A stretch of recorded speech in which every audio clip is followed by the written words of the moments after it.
What's going on? What's going on? What's going on? What's going on? What up? What up? Welcome back to the channel. I'm ODJ, and this is Snowfall, episode 3, live after show discussion. I'm ODJ, and I'll be your host for the evening.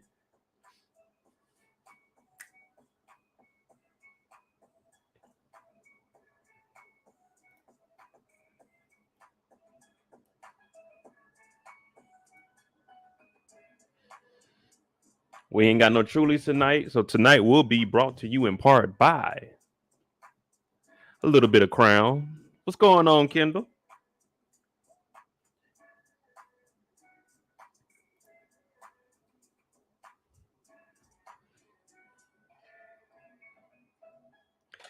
Man, they dropped Bel Air early today. I ain't even know it was going to drop like that. I went ahead and did the recap to it early.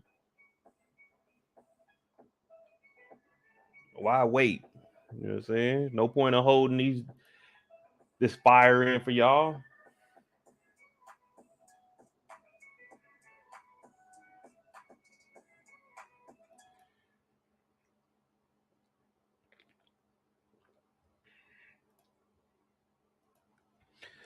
Oh man.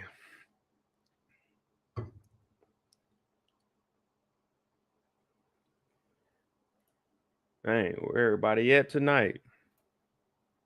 OT, what's happening? What's happening? OT lungs. The original toter. That's what it is. That's what OT stands for. The original toter. You know what I'm saying? Bring that gas out.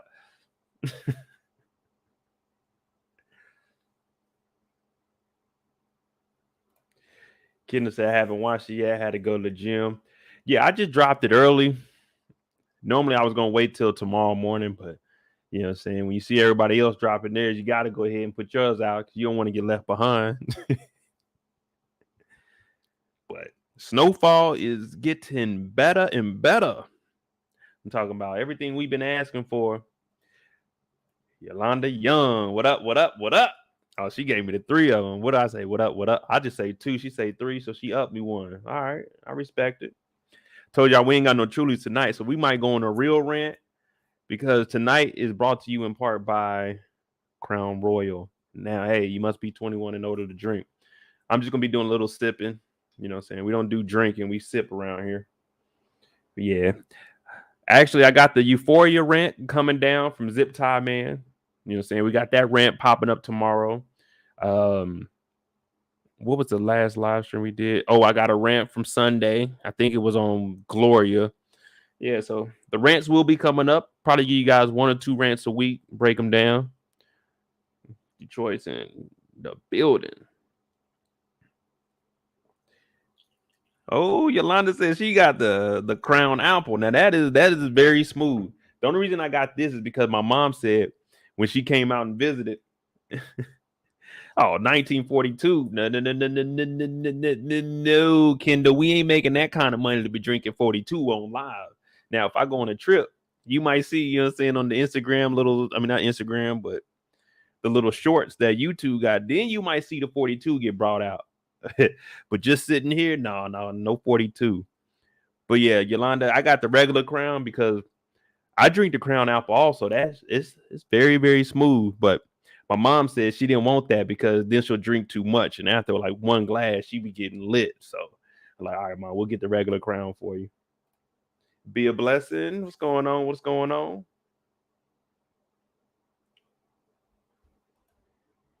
So who do we got first today? If you guys are new to the channel, this is the live after show discussion for Snowfall. We go live 4 times a week. Monday, Thursday, Friday, Sunday, 9 p.m. Eastern. Go about 2.5, 3 hours. It's a safe spot. You come in here, we talk about the show for maybe the first hour, 2 hours, and then it's a free time at the end where you go on anything. And what the crowd and all of my supporters and my family, what they try to do is get me to go on a rant about a situation. Now, I'm thinking there may be 1 rant moment in this episode. We'll see how it goes because, you know, I get to running off at the mouth a little bit. But yeah, man, don't be discouraged to ask anything. I try to answer all questions, you know what I'm saying? During the week, we got that little tight-knit family. You know, we might get about 40 people in here, 40, 50. So yeah, ask away. And there's no order to it. The recaps, we go in order, start to finish. The live streams, we talk about any and everything. And I think what everyone wants to know about this week is Mr. Scully and what the hell is going on with Scully and Melo and Louie and Jam and Jerome and Thing 1 and Thing 2 and Shell and Buckley. Man, I'd have named off the whole cast almost. Donna said, Chi-Town, West Side. I don't know where my boy the genius Yeezy is from, but you know what I'm saying, Chicago. Oh, Donna, she hopped in. Look at Donna's responses. 604, Yo Mo, Chi-Town West Side. Then she said, fuck that. Let's talk about this nigga Scully. So I guess we'll talk about Scully. Now, in order to talk about Scully, we gotta at least start off with how it all got brought up. Now, if you've noticed, well, this young gentleman here, Melo, he actually plays in if you remember back, he played in All American. He was in All American. The only reason I thought of that is because I just dropped, saying the trailer for All American Homecoming is tomorrow. But Melo pulls up in the Rari. I'm talking about dusty as hell out here. And this is before they had you can get your car washed every single day of the month for a set price. This is, you had to go out there. It may have been a junkie, you know what I'm saying, doing your windows, squirting to this stuff. Now he pulls up and he's stunting. His boys in this old F-150 back here. I think this is F-150 or is this the Bronco? Whatever it is, it's raggedy as hell. And Jam and Jerome, they out here. We even got Auntie Louie. She got the little mink on. I'm talking about it's dusty as hell out. It's the middle of the summer. She got a mink on. That's when you know you're getting money. That's when you know you're getting money, y'all. Oh, what up, Neek? What's going on, Neek? Snuck in here. Be a blessing said he was already crazy. He's beyond help at this point. Well, I think him finding the Lord actually is helping him out and it's benefiting them. Now, Melo pops up, and you remember the prices were supposed to go down. Now, I know we're jumping around. Melo does mention when he takes out Scully, he wants to do it for $12,000. Now, they wanted to get the bricks down to $9,000, so when they sell them, I'm assuming that they're selling them for what, 11 maybe, because he was saying 12. So if they wanted to get it down to 9, they wanted to maximize that profit, but they get up here and they like, oh man, those prices, they got to go back. They going back up. We only can get the information we get. Now, when you're in the streets and you made a promise with somebody, and we need to stop it on this gentleman right here too. When you're in the streets and you make a promise, you better stick to it. You better unless you're Teddy. See, the difference between Teddy and what we got going on here is Teddy is the supplier. Teddy is the plug. So if he wants to tell you a price, that's what it's going to be. What you going to do, go against Teddy? But this gentleman right here, this is the one that got his ear cut off by Scully. Just wanted y'all to, see that. But Melo was right. Because just like Donna said, this nigga Scully crazy. He talking about, I'm not telling Scully the prices ain't right. I'm not doing that. Y'all pull up. Y'all tell Scully that the prices ain't right. You know what I'm saying? I'm going to hit y'all up and y'all let them know.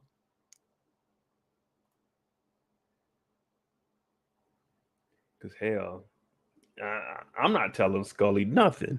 Hey, Scully, he talking about Melo where the bricks at. About that. Louie and Jerome, they said they're going to come over here a little bit later on. I don't know what they want to come for, but they didn't have the bricks at that time, so you probably want to talk to them. Courts, how are you guys watching Snowfall season 5? What the link, my guy and people? Man, I can't give out my sources online. I can't give up the sources online. YouTube like, oh, that's how you doing it. But nah, I watch it on FX. So if you got the app on FX, I pay for the live TV version. So that's how I watch it. But if you just got the regular Hulu, it'll come on the next day. Now, as far as me doing like my recaps and stuff, I got other sites that I go to because they're not gonna let you get screenshots off of Hulu. But I'm definitely not going to be the one to tell Scully, hey, boss, them prices ain't right. Scully's walking around with no shirt on and a sword. That ain't right. That ain't right. Anyone acting like that, you got to be careful. You don't want to work for anybody like that. I thought Jerome was a crip.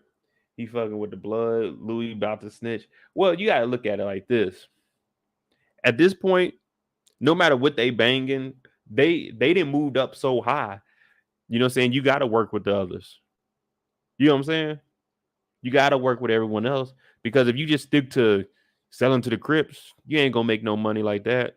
So you got to spend out. And the thing with Scully wasn't really blood or cuz. What are you, blood or cuz? Cuz what? Nah, you wear blue or you wear red. Oh no, this ain't blue. This North Carolina blue. Yeah, well, it don't matter. It's blue.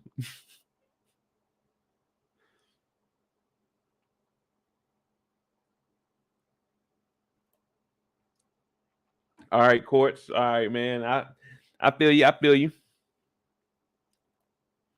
But yeah, so we talked to Melo.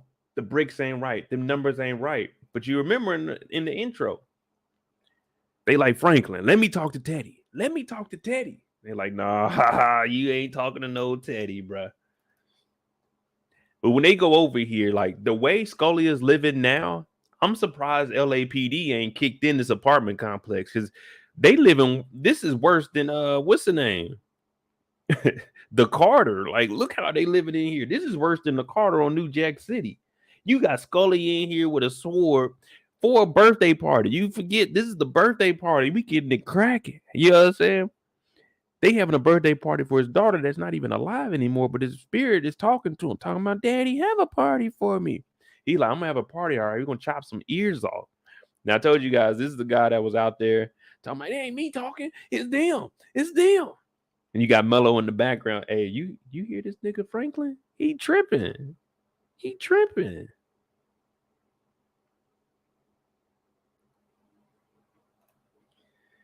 I wonder if Scully gonna take out the psychic. She was supposed to know that she was about to be put in a situation. Oh, you said situation. Okay, I like that. The play on words. Now you can't trust her. Them talks with his daughter is made up. That's exactly what Jerome was saying. Like, shouldn't she know that we coming?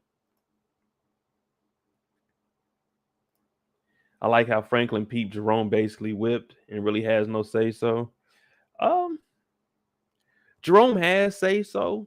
It's just he really just, I guess, playing it cool. I don't know. Because you remember, he definitely didn't want to go out to the country. Where'd they go? Arkansas? He wasn't trying to be out there. Now, this is actually a katana. I had 3 katanas, but I gave them to my brother when I moved out here. Yeah. And I'm sure Scully had his sharpened too. So for him to have a clean slice like that to go through the ear, had him jumping like Holyfield. Now, look how he had, look how they living in LA. This is some crazy shit. LAPD, they driving by this, they ain't stopping. And that one of these dudes had like Judas on them. You know what I'm saying? Like, Scully is living raw. Talking about, don't nobody want to enter into this. Going out there, hey, Scully, what's going on here? Go move into the projects. Nah, I'm good on that. They got choppers up here. It's all dark. You know you in a bad spot where the lights that they got, it ain't like a yellow or, you know what I'm saying, or a white light. They put up a red light. They still got, well, this is where they were going for the party, but you know what I'm saying? Forget that. I'm not sliding over here. They got that murder mystery van in here too. Got these old trash cans. Oh man, this is not a place you want to be after sunset. Hell, you don't want to be there during the daytime. Hey, get in here. He get in here talking. Man, it wasn't me, Scully. It wasn't me. Wasn't me, Scully. Now Melo went from being on the phone, opening the door, to standing back, because he knows at this point it might be the point of no return with Scully's ass. He got that sword out and he talking about the Lord. Like, no, the Lord ain't in here with us, man. It's the devil in here with us, Scully. And you the devil. OT said the Old Testament living. Shout out to my boy Big Brillo. He called it the Old Testament swag. Like, yeah. This is you don't want no part of this. Seeing how they living over here, this make me get out the game. What I gotta do to get out? Scully, what's you know what I'm saying? How do we get out of this game? Scully talking about you gotta cut one of your ears off. I think I'm gonna go ahead and go through with that. You know what I'm saying? Let me take this left ear. I'll give her the left ear if it means I can get up out of this, because these living conditions ain't nothing right. Scully got you a grown ass man on your knees, had blindfold on you. Ain't no way. Ain't no way. People don't join a gang.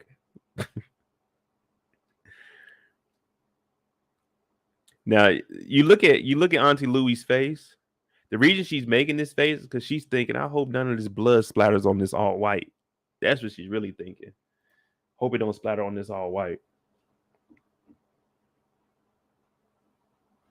Even Melo, he's looking like, man, I left Crenshaw football for this. Forget that. Actually, he the dude that stole the trophy on All-American. You out here hanging with Scully and you stealing trophies? You ain't making no money with Scully? Come on, man. I stole the trophy. Spencer, let me go down for it. Spencer like, nah, we good. I got you, bro. Yeah, I see why they don't care about him. They know he a blood. He's certified. Now, Scully a little dude, too. But you got to be scared of these dudes. I won't say scared. You got to be aware of people like Scully. Because at this point, he really don't have anything going on. But when they went outside, you hear Jerome talking about maybe we can wait him out. You know what I'm saying? If we just wait him out, it dries up a little bit. Then whoever else takes over, we can do that. We can do that.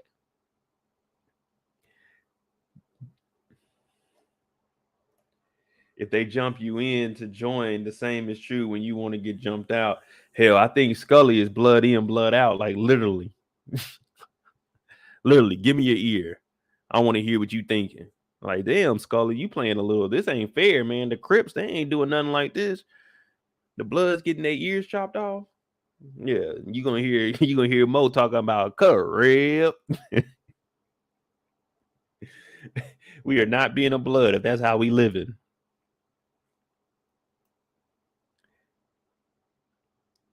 But the bar been, I think they bar is doing. Let me ask you guys something. I know we don't really mix shows up like that, but if you had to choose a bar to go to, are you going to Gloria's bar on Power Book 4, or are you showing up to our girl Louie's bar? Let me know what y'all talking. You know what I'm saying? We going over here to party with Jerome and Louie, or you partying with Gloria and Vic? Let me see what y'all got to say.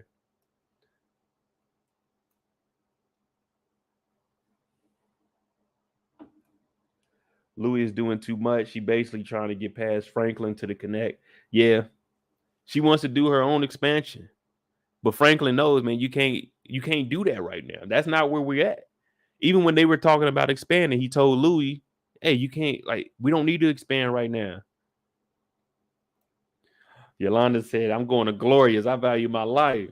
Okay, I see that. I don't know. Gloria got the soup. Oh, my boy Eric's in here. Shout out to Eric, man. Gloria got that soup. Yeah, but hey, Gloria got that soup. But she only like white boys. So I don't know if I want to go over there. But at Louie's, we got the new girl, Shell. Hey, what her name? Shelly or something like that, Shell. We got her. And upstairs, you got Buck. He over there making jambalaya. And they got better music over here. I'm talking about Heartbeat to make me feel so real. You know what I'm saying? They got the good music over here. We don't know what they play at Gloria's. They serving is soup.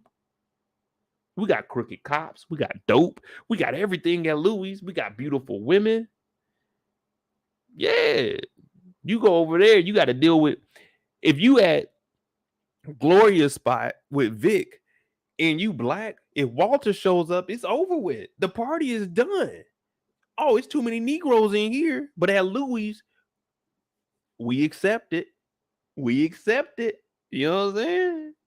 Just like a Visa card, we accept it everywhere. Or is that MasterCard? Whatever it is. At Auntie Louie's house, all you got to do is not bump into Jerome and don't use no drugs that weren't meant for you. You know what I'm saying? You be in there partying and stuff. Like, damn, I ain't never leaving here. Peeing a plate at Louis. Exactly. You know what I'm saying? Let's get back to this man Scully. What we got? So they met up with Scully. He talking about the prices need to be right because if you tell a man you need to honor your word. You need to honor your word. If you talking about the prices were gonna go down, they need to go down. I don't want to be in here spending 15 a key. Y'all said they was gonna go down. Let's drop it down. Now they said they aren't making any money dealing with Scully. So I want to see how that plays out. Because even though they squashed a little beef at the end, they still aren't making any money because they're still getting the bricks for 10. Now Melo said he wanted to get them for 12. So I don't know. Did they mention how much did Scully say in the end how much he wanted them things for, or was still the original price? I'm pretty sure he went with the original price after they set him up. So if Melo was asking for 12, he said I could do 12. So I'm assuming they probably was giving them to Scully for 11, maybe 13, and he would like, I'll do 12 if we knock him off. I don't know.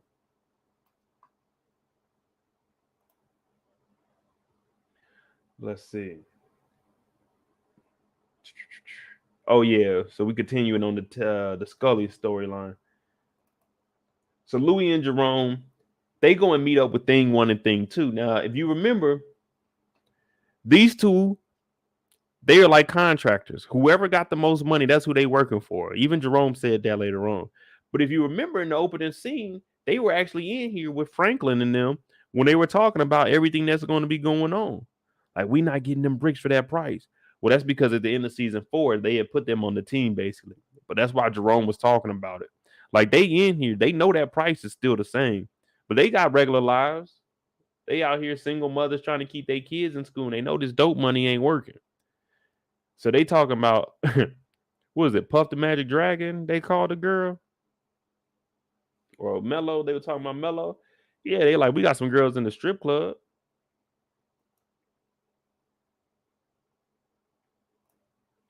Yolanda said the poll is tied with yes and might backfire. Let me see. Was the move with Scully good? Yeah, might backfire. I think in the long run, I got a little theory on that. I'm gonna get to it in a minute. But I got a little theory on it might backfire. But then again, I'm thinking it's a good play. You know what I'm saying? I seen Brillo. Shout out to my guy Brillo. I was just over in his, and he was talking a little bit about it. And I'm thinking in the long run, Scully might be the one that they set up. Now Brillo got a little thing over there. I was low key hating. I was in there like, damn, this nigga Brillo that came up with this. What did he say? Big facts. We over there like, damn, okay, Brillo. I like that. I like that game you playing, brother. I might have to bring you on one time. Like, hey, this is Brillo's game. This ain't mine. I don't want no credit for it. This is Brillo's.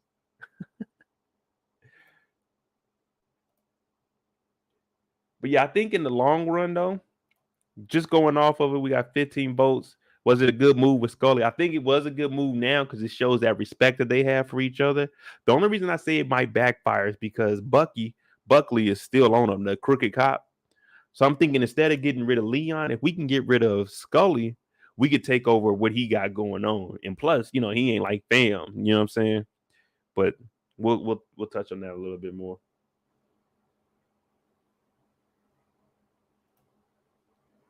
They should have just set up the new guy last night. Um, I don't know. I don't know how that works. I think the reason they got rid of Melo is just because you can't trust a young dude. You know how you see how happy he was? You know what I'm saying? When he seen the little trinket, he was like, oh man. Man, I get to be the king. Like, hey man, you shouldn't be that hype. You got to show them that you professional. Now she over here, she firing a big blunts. I'm talking about Melo over here. He thinking I'm about to be the man. 2,000 extra, 2,000 extra to a stripper. No, gentlemen, keep that money in your pocket. The strip club ain't a place.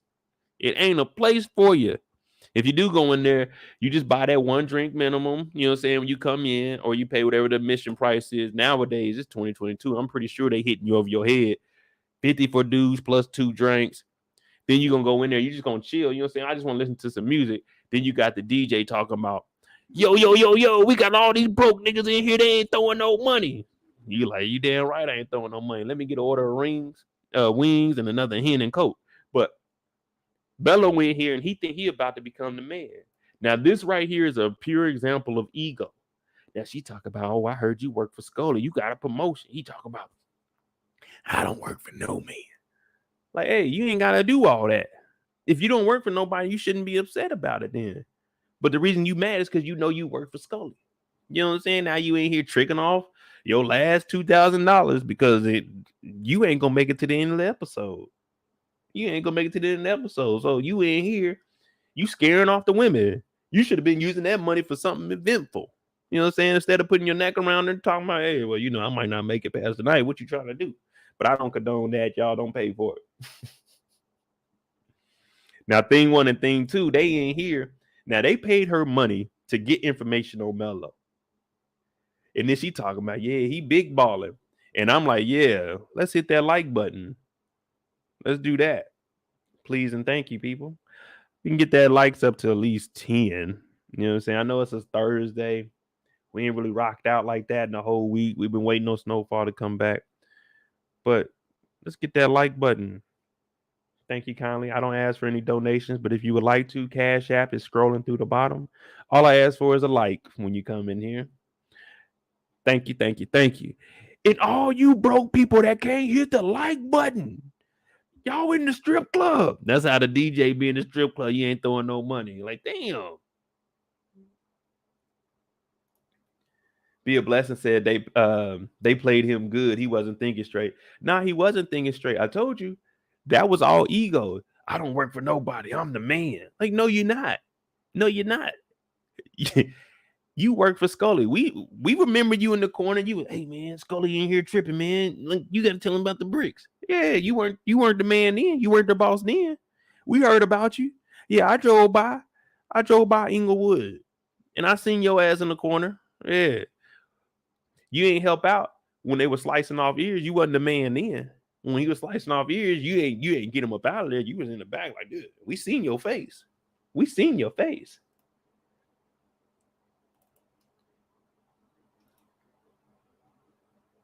Look at you. You wasn't the man here. You wasn't the man here. Scully the man. You sitting here scared. We didn't forget that. But now they got the information. Now Jerome, he didn't got his head. Oh, look at that license plate. 2-piece 187. Pink, 187. Officer down. We got us a murder on our hands. Because it's 187 on the undercover cop. But now they got the information on Melo. They know he's feeling himself. Thing 1 and thing 2, they didn't drop that money off with the stripper. They kind of upset because they spending bread that they don't have to get information so they can get some money.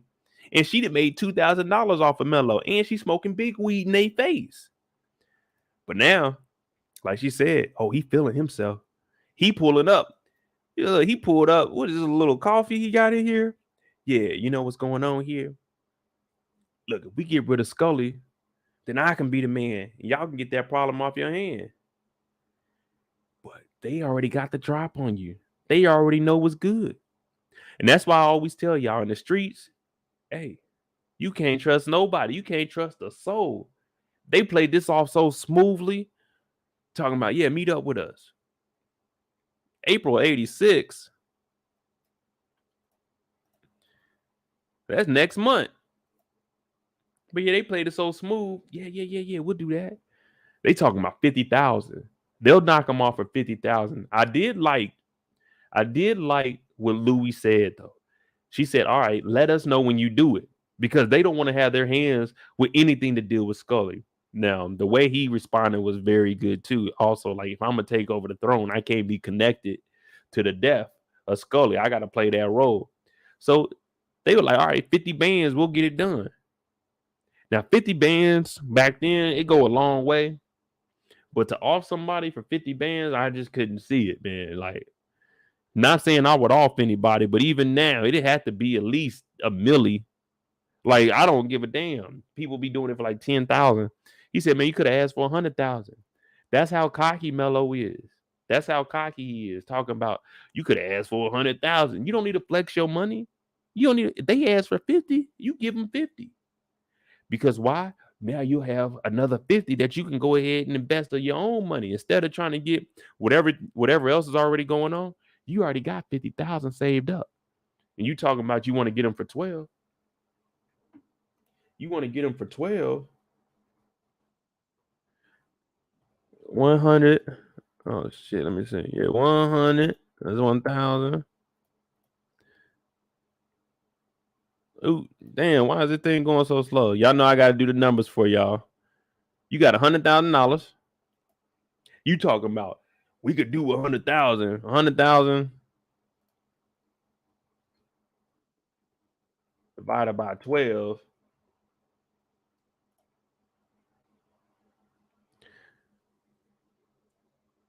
Oh, my bad, not 12. It's supposed to be 12,000. Come on now. Man, this calculator going slow as hell. 100,000 divided by 12,000. That means you only getting 8 bricks. You only getting 8 bricks, and that's with 100,000. But you talking about we could do a whole 100. No. What are you doing? That ain't how you run business. They ask for 50, you do that. Because with that extra 50 that you already got, that you keeping, that's 4 bricks. That's 4 bricks. And then you break them down, you can get at least 6 out of them. So right off the back, Melo, they already knew they couldn't trust Melo because his math is wrong. Why would you flex money to the people that you're going to be buying drugs from? If they ask for 50, that's just 4 more bricks you can have, which is going to be pure profit because you already had that money saved up. You don't have to scourge around and see what left from Scully. No, you don't do that. Melo think he's Scar trying to take over Mufasa's spot. I like that analogy there. Yeah, he over here, he's big. Like, he came out there too confident. He didn't even come out with liquor. He came out with a little bit of coffee or some tea talking about, yeah, y'all go ahead and take out Scully, you know what I'm saying? And then I'll play the role. Nah, you supposed to come out here. You can't trust these two right now. You don't know what they own. They scared of Scully. And you over here talking about, yeah, this is where Scully gonna be at this weekend. Hey, you got to come to this thing. Rookie mistakes. Who said it? Neek said it. There's a lot of rookie mistakes being made here. Rookie moves. My bad.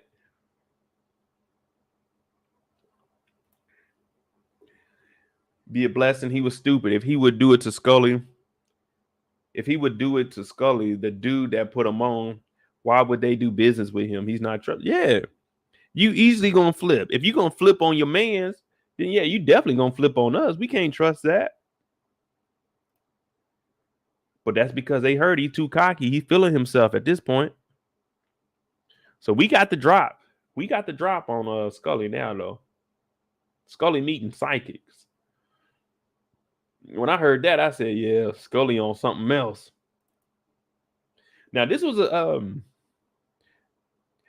it was a typical, I think, 47-minute episode. But again, there was really only 3 major scenes. You know what I'm saying? Well, 3 major events.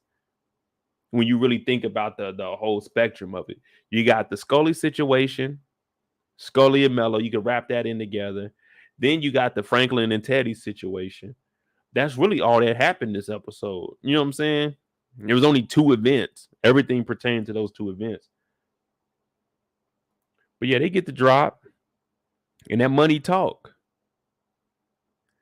But Jerome was right. With her being a psychic, shouldn't she know we about to pull up on him? Shouldn't she know?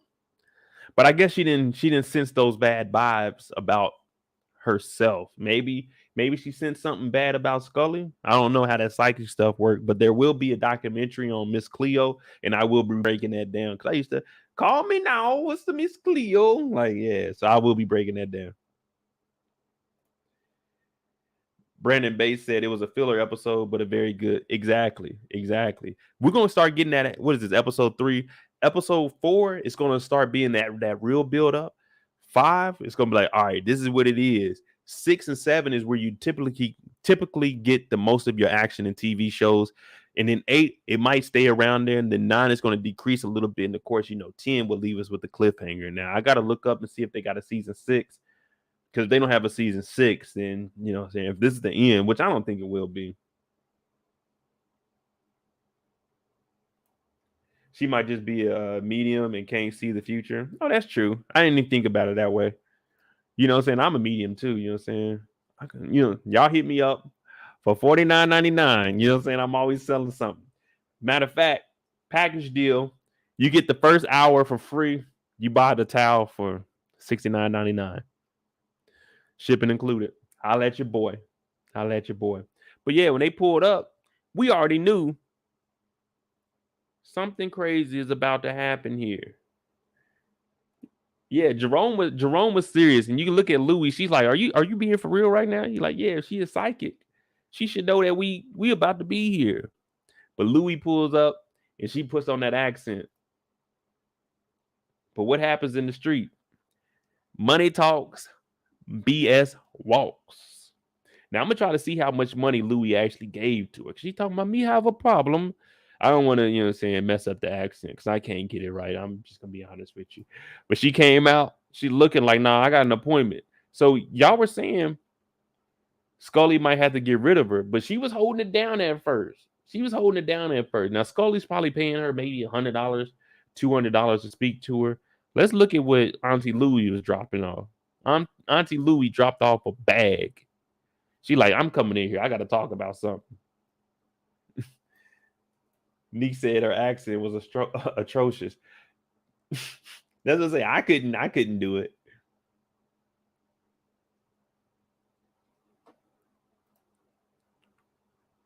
But they come in, she drop off that bag. Look at this. Let's just say 5, 10, 15, 20. Let's just say this 25,000. Let's just say 25,000. Someone else can eyeball a little bit better than me. But let's just assume that this is 25,000 that she gave her. I'm thinking it's probably more like 10, 15, well, like 15, 20. But yeah, you giving me this kind of money? I'll hear you out. What you got to talk about? Come on in. Let me holler at you a little bit. You know what I'm saying? You really want to talk to me that bad? You gonna drop off this? You looking out the door like, where's Scully at? You know what I'm saying? I know I got an appointment in about 30 minutes. You got to make it snappy. But yeah, that bag coming. That's probably worth more than that house back in 86. Now, nowadays, a raggedy house like that, shit, man, you talking about out in LA, they busting your head for a minimum of 300. She probably got that bag from them and said, I'm gone. Wiped all the paint off her face, said, shit, I ain't got to work no more. We good. You know what I'm saying? House paid for.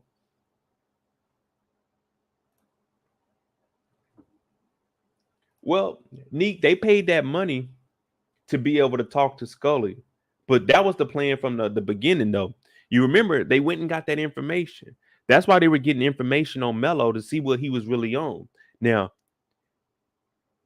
when Scully spared her life in the hospital, that's what, what I'm saying, they built that little relationship between them. So what she was doing, I guess they were just trying to get into position and let Scully know this is what you got working for you. Because as of right now, they're going to honor the little bet. I mean, not the bet, but the agreement that they had with Scully. So they just had to pay this to be able to set Scully up. I don't think from the beginning they were ever thinking about killing Scully. Because they were getting information before they even met up to discuss. You know what I'm saying? Before they even met up to discuss talking about taking out Scully. They had already, you remember, they had already told the thing 1 and thing 2, hey, we need information on him. So from the beginning, that was never the plan to kill Scully. They wanted to get information on Melo to see if they could either get him to fold or give up some information. But it worked in their favor because they kept that relationship with Scully.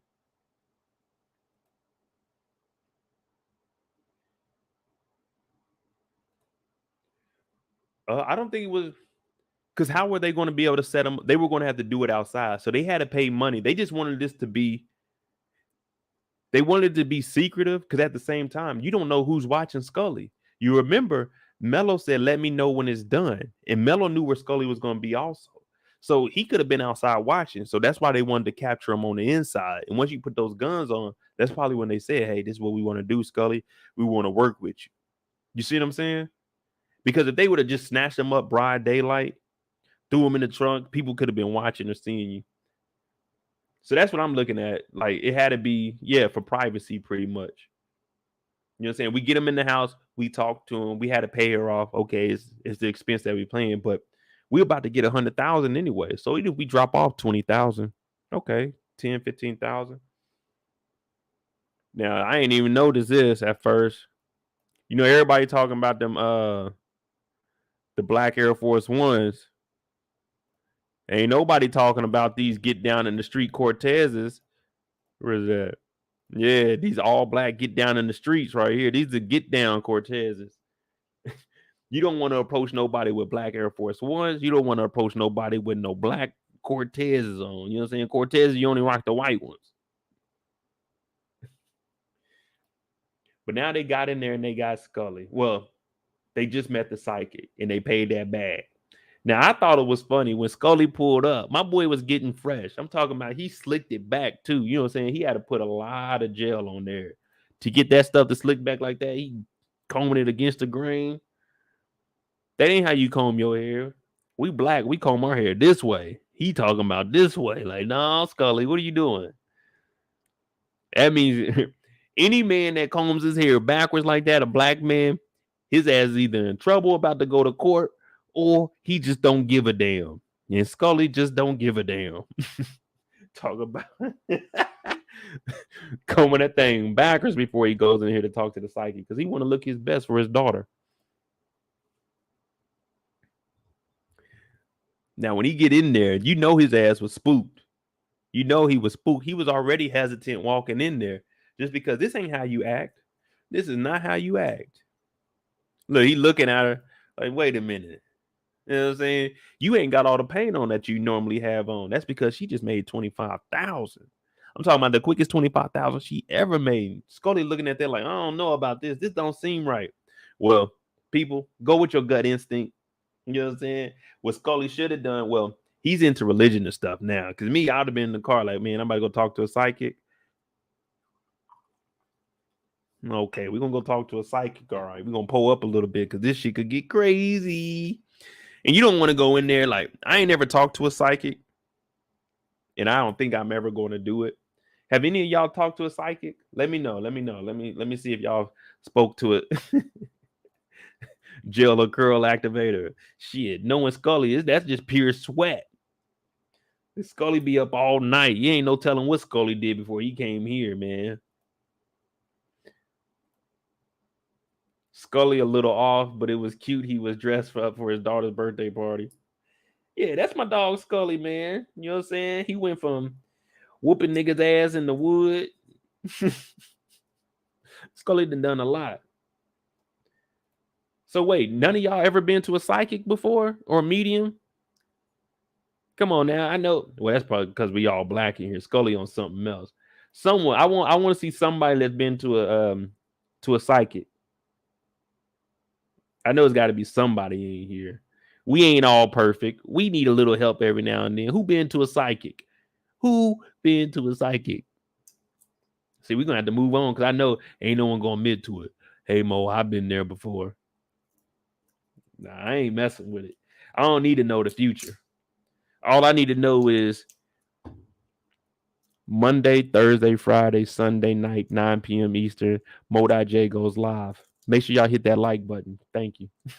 That's all I need to know. But yeah, he come in, he clean too. He clean. I give Scully that. For him to be living in Inglewood like that, he came in here clean, man. Salute to my dog. You know I had to catch him. He coming in looking at the psychic. She talking about, she got on the same outfit I got on. Come on, Scully.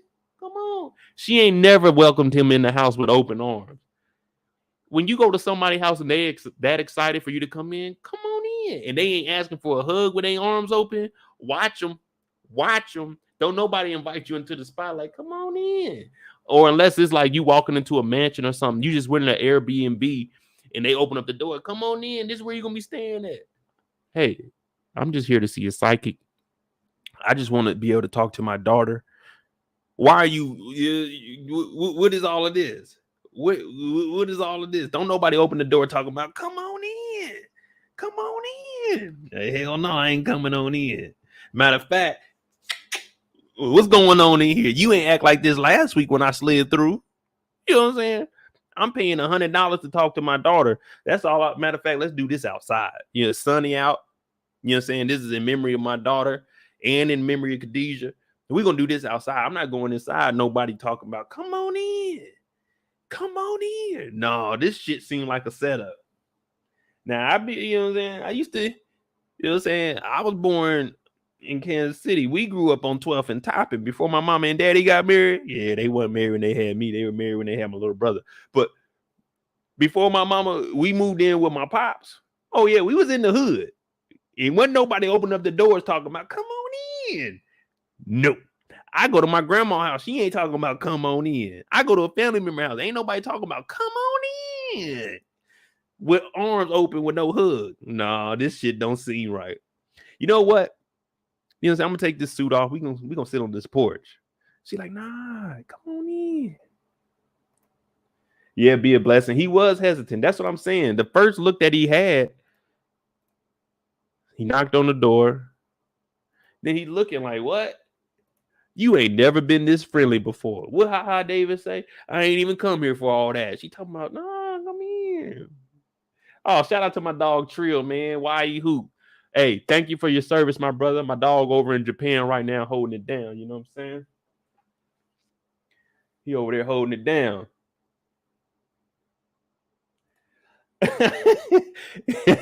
He says Scully looked like the Catch a Predator Victor. Hey, if you ever watched all that stuff, I mean, I can't talk about it too much on here, but them niggas be going up to the door knowing they guilty as hell, talking about, hey, you alone? Like, nigga, why are you here? You too old for that shit. Hey. And she talking about just like on that show you be watching with Chris Haynes. I thought he got caught up too. They be tricking them niggas. Well, I won't even say they tricking them because them fools and already showed up. Come on in. Come on in. And what did I just tell y'all for the last 3 minutes? That's a setup. Anyone talking about come on in and they ain't giving you no hug. It's a fucking setup. It's a setup. You know what I'm saying? When my dog come through, oh shit, what's up? You know what I'm saying? It'll be just like this. Oh, what's up, bro? You just open the door and you just walk in. But she talking about,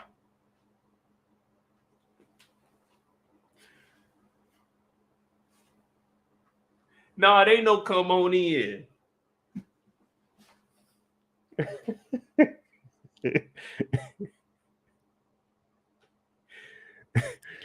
Hey, but when he go up in there, guess who watching and sliding? Louis came out that corner so quick, they didn't even let Scully get a chance to get comfortable. They came in, that thing was to the head. I'm like, shit.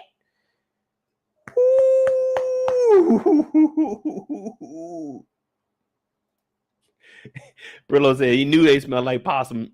Mm-hmm. Because you remember he was talking about that playing dead. That's what it is.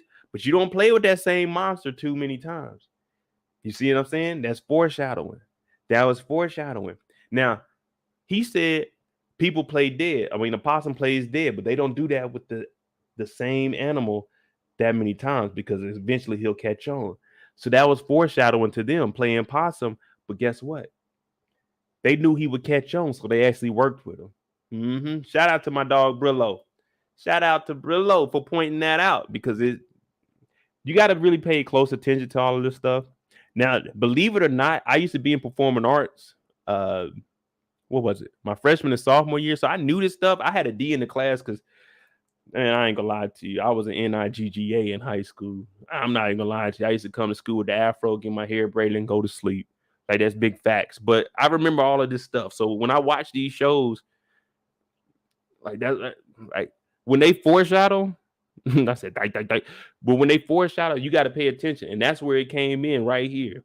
So that answers your question, Neat. They not gonna play with Scully like that because Scully spared her life. Remember, she was in the hospital on her hospital bed after they just shot her up. Yeah.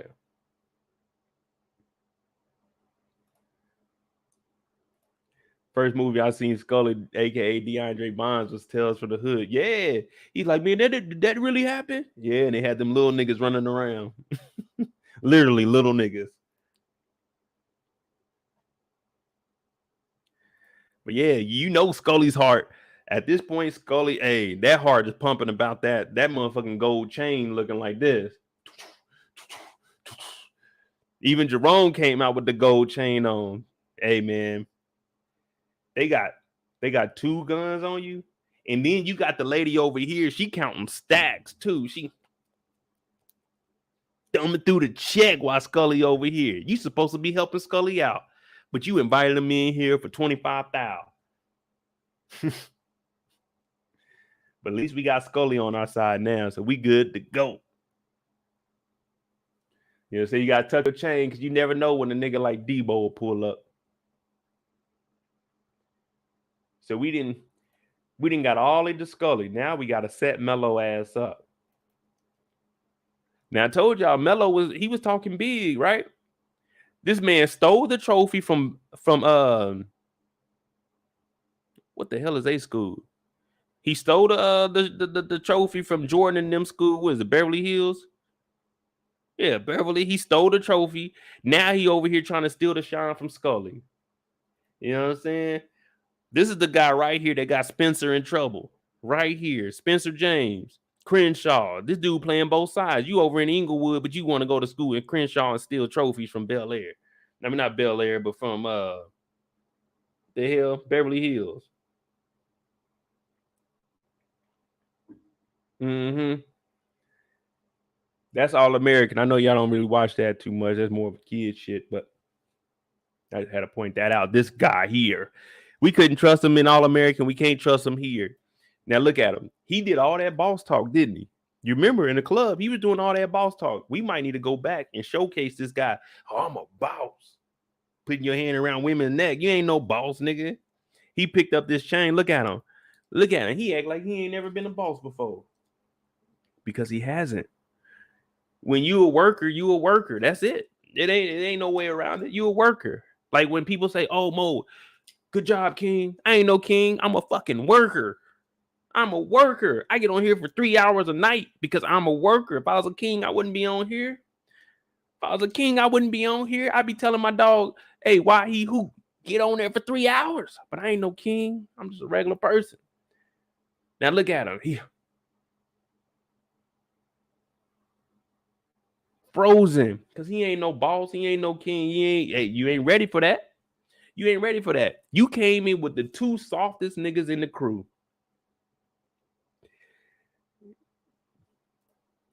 The All-American signed a deal with Snowfall. It's been like 4 actors from that show on Snowfall. Well, it's the same with Stars too.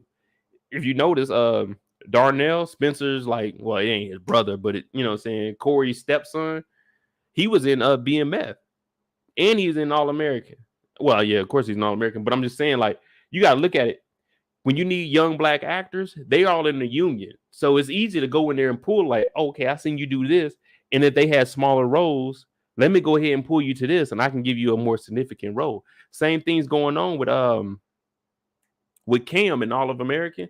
They put him in the spinoff because it's like, okay, it's a young black actor. We need more black actors. Why not grab somebody that's been solidified? Like, they not calling Mo's phone. They like, Mo, nigga, you look too old. You can't be in these shows. I'm like, man, I can play an 18-year-old. I could play an 18. I just got to shave 24/7. But they ain't calling me up because my hairline is going back a little bit. You know what I'm saying? They like, you look a little too old.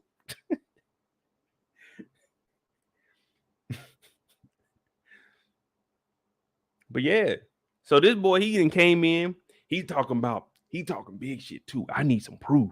I need to see your chain. I need to see the necklace. What Louis do? She pulled that thing out of that brawl too. She said,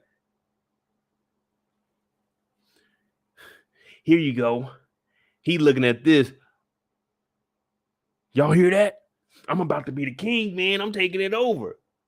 He went from hard to fraud so quick. I'm talking about he went from hard to fraud quicker than the niggas that did with goddamn Nate and his dad Kyle. You remember when Nate called Kyle in there with them 2 guys And them niggas was like, "Ooh, this your son." And then when Nate was in there talking that shit, they said, "Oh shit, hey Kyle, we up out of here." That's how fast you went from hard to fraud. They opened that damn door up.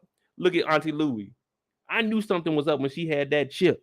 Anybody eating plain chips on a regular at like 9 at night, 10 at night, they psychotic. We don't eat plain chips. If it ain't daytime, the only time you eat plain chips is when you go to like a your company luncheon. You know what I'm saying? You go to the company luncheon, they done brought some chips. You like, man, y'all don't get this unsalted shit up out of here. We want some barbecue chips. We want some the new cheddar Ruffles. We want some Doritos. We want Cheetos, flaming hot, preferably. She eating plain ass potato chips. You already knew something was up. Anybody eating plain potato chips at 9 o'clock at night, and Auntie Louie and them ain't even that old. My mama eat plain potato chips at 9, talking about, ooh, this salty. I shouldn't eat this late. I'm gonna have nightmares. Mom, how the hell you gonna have nightmares from eating potato chips? Julius, you just don't know. Like, goddamn, mom, chill. Louie talking about, ow. Like, damn. I would have been like, no.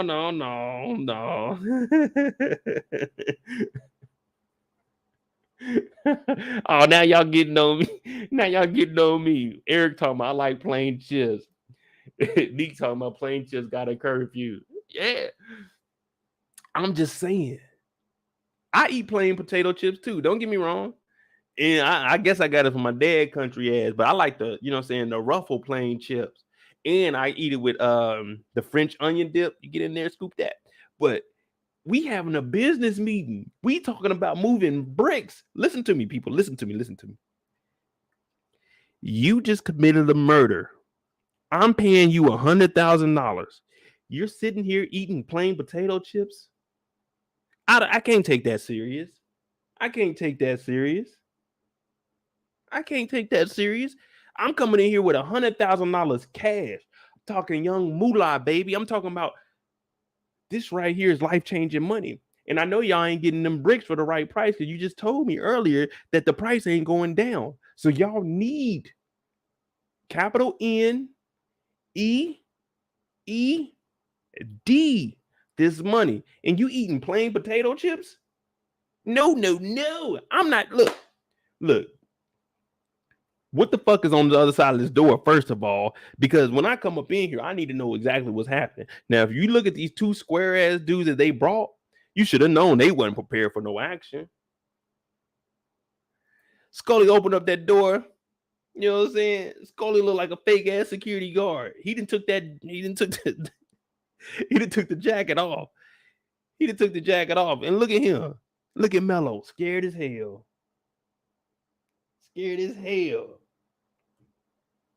No shit. You know she brought that to me. No, she didn't bring that to you. Nigga, they told me to plan. I was supposed to go see my daughter. I had 2 pistols to my head. They told me to plan. Don't come to me talking about, oh, they set you up, Scully. No. And nigga, you got my chain too. You wouldn't have been that ecstatic. Yeah, y'all like that word, ecstatic. You wouldn't have been that ecstatic about picking up my chain, talking about I got a chance at the kingdom. Yeah, you got a chance, all right. Long live the king. You know what I'm saying? You remember what happened to Scar? When you get too greedy out here, it never goes as planned. That's why I show love to everybody. You ain't never gonna see Mo. Oh man, Mo talking bad to somebody. Now I do talk bad on some niggas, but that's because I got real issues with them. But that was back in the old days. But now I'm not gonna talk about nobody. I don't care. I'll up everybody. But to all my younger gentlemen and women here, you see what Melo did? I think it was either Neek or Yolanda that said it. You don't turn your back on the person that puts you on. Even if you have a disagreement with them, you go and talk to them. Hey, Scully, I want to be able to, you know what I'm saying, make some moves on my own. You don't go and talk to some niggas that know the nigga that you work for and talk about, look, man, we're going to off my boss. So I'm going to take over. No, that don't work. You're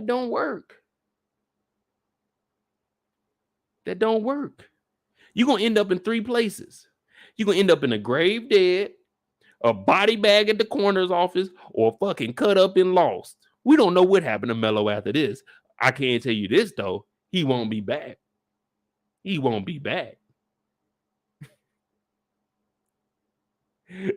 He won't be back, I tell you that. See, Yolanda, she like ruffles with the ridges, and onion dip go, oh, okay, so I wasn't the only one. I've been at that tearing that thing up. They be like, God damn, Mo.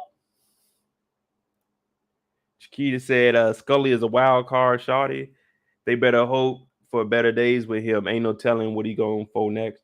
I think though, I agree with you, but from what happened in this scene, I'm looking at it as different. He has respect for them. That's why he gave, his daughter's locket to Jerome. Now, after he choked him out, you know what I'm saying? Because at first he was hesitant, but then when he seen what they did, and they actually showed their loyalty to him and saying that, hey, your boy Melo's going behind your back. We still want to do business.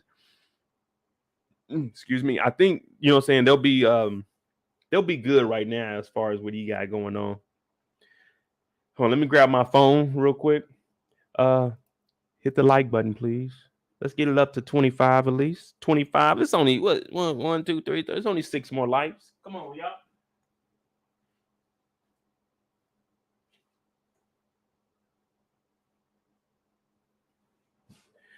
But yeah, he did all that talking. He tough guy. I'm boss. Don't nobody tell me what to do. Yeah, okay. Matter of fact, they didn't even have Scully over here choking this dude. I didn't notice this until now. But let me ask y'all something. Why does this nigga have a tank top on? Where is your shirt at, brother? You just walking around sweaty as hell, coming up in this club. Where the hell is your shirt at? This nigga getting choked out. You over here in a tank top. Yeah. You know what I'm saying? No. If I'm Louis and Jerome, hey, man, I got a sweater or something for you to wear. This dude got on a full flannel. He got on a long sleeve. Scully got on a long sleeve. He got on the Adidas jumpsuit. You got on a tank top with a nappy fro. This is hey, when they say I'm gonna send them goons after you, you don't ever want goons to come after you, because if they do, this is what they're gonna look like. Tank top, nappy fro. That's a goon. That's 100% goon right there. He said, you know what? Fuck that. I ain't putting on no shirt. Fuck the club. I'm coming in this thing. Like, no, nigga, you need to put on a shirt.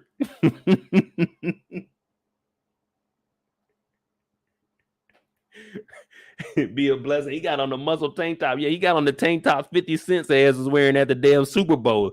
It's just this motherfucker look dirty as hell. He talk about, yeah, Scully, get him, Scully. Like, hey, you need to calm down back there, nigga. We supposed to be doing this in silence. You got workers downstairs. You got like the people at the bar, like, what the hell's going on up there? He's like, hey, calm down. He's like, no, Scully, get his ass, man. I told you he was a bitch. Hey, calm your ass down. Calm your ass down. Trey says Scully funny and crazy. Yeah, man, that, they say. I don't really like to talk about religion on here, but them people that be in the church that be catching them tongues, they be the wild ones. Chiquita, you know what I'm talking about. Them goons come, they got the tank top and the nappy fro. You don't ever. Everybody else wearing jerry curls. You know what I'm saying? Everybody. Our man Scully got his slick back. Jerome got a damn perm in his. You know what I'm saying? Jerry curled up. This nigga said the hell with all of that. Oh no. He thought when Scully said we about to go handle something, he thought he was literally about to be the one handling this. He thought, fuck that shit. I gotta be comfortable if I get up in there. They got AC in the club. Okay, cool. I'm not wearing no shirt then. Everybody riding like, hey, bro, where your clothes at? No, man, Scully said we got business to handle. No, Scully said he was going to do it. We just going to ride and make sure no one else does anything. You never know with this. Scully, my man. Like, damn, this nigga is really loyal to Inglewood.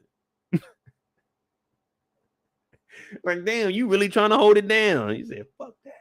I ain't wearing no shirt. Like, all right, bro, that's cool. That's cool. But hey, just stay in the back a little bit. You sweating a little too hard. You know what I'm saying? He's sweating harder than Carlton after hitting 3 lines in the bedroom closet. In the bedroom closet.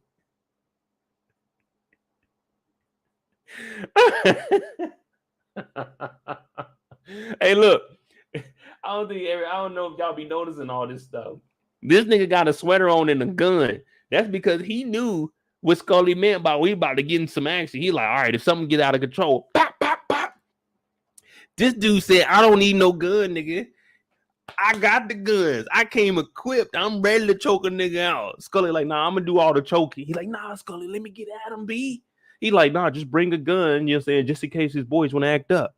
This dude, he followed the assignment. This guy followed the assignment. Even this guy in the back, he got a long sleeve on with dreads with the bandana in his arms crossed. Scully said he's gonna handle it. This dude said, no, just in case. I want to be prepared.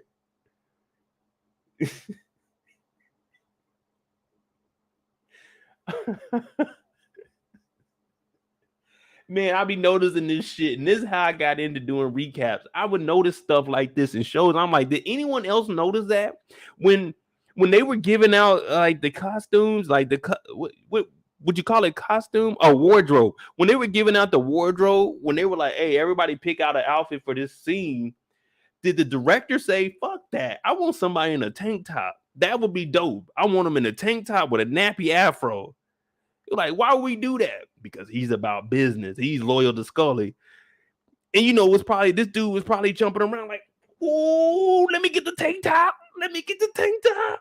Cause me, I'm talking about, you see, I got on a long sleeve white shirt. I'm like, let me get the gun. Let me be cool. You know what I'm saying? Let me get the gun. This nigga said, oh, I want that tank top. Nigga, I've been working out. I've been waiting for my debut. My acting debut was me riding with Scully. We about to choke a nigga out.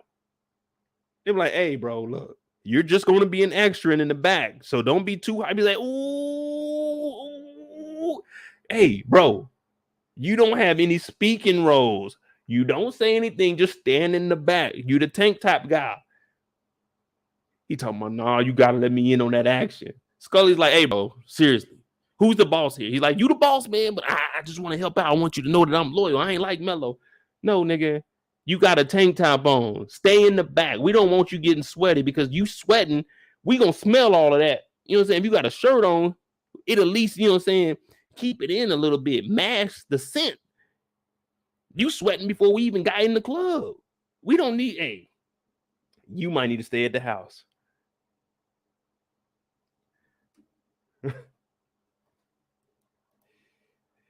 That scene reminds me of Scarface when Frank thought Tony Montana was dead and was surprised to see him. Yeah, Tony came in there with the arm tied up. Why don't you answer that? He's like, okay.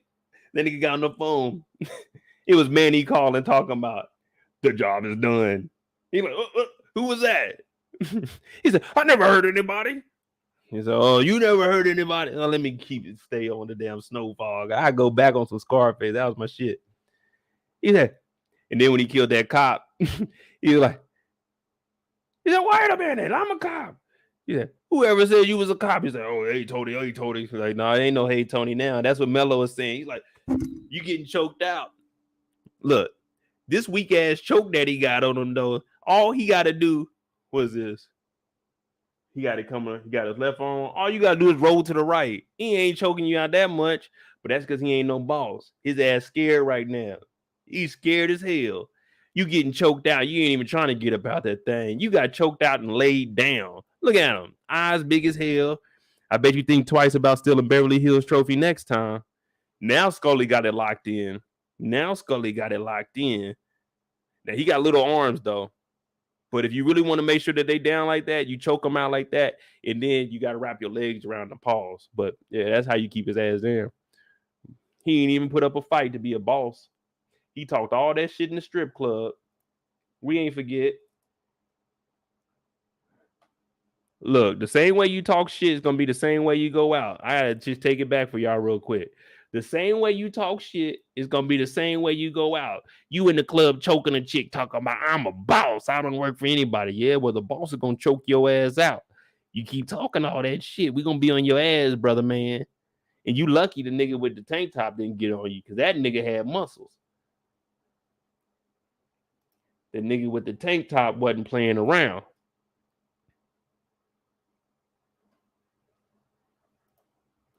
Look at that. Look at them muscles compared to look at that. That's about shit. That's almost fucking 18-inch pythons that he got on him. Pause. And then you look at Scully look at Scully little arm. You can put your whole hand around Scully arm. You didn't want tank top to get on you. You did not want tank top to get on you. You talked all that in the strip club. I'm a boss. I don't work for nobody. Yeah, well, now you about to be on that Kanye West spaceship song, nigga. I've been working, yeah, on the graveyard shift.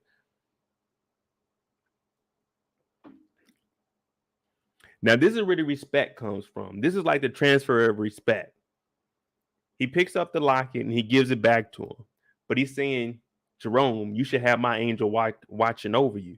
So you can see that right here is where they both gained each other's respect. One, because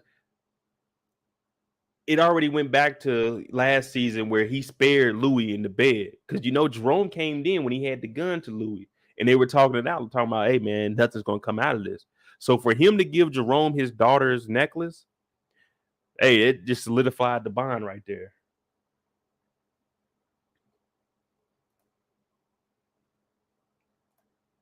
Yolanda said, I can't fuck with tank top. Nigga, I got a tank top on up under here.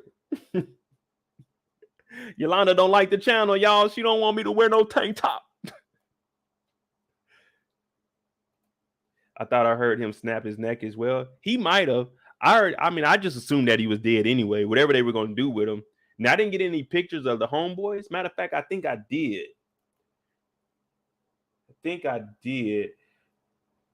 But they were weak as hell, though, man. Them dudes weren't going to do nothing.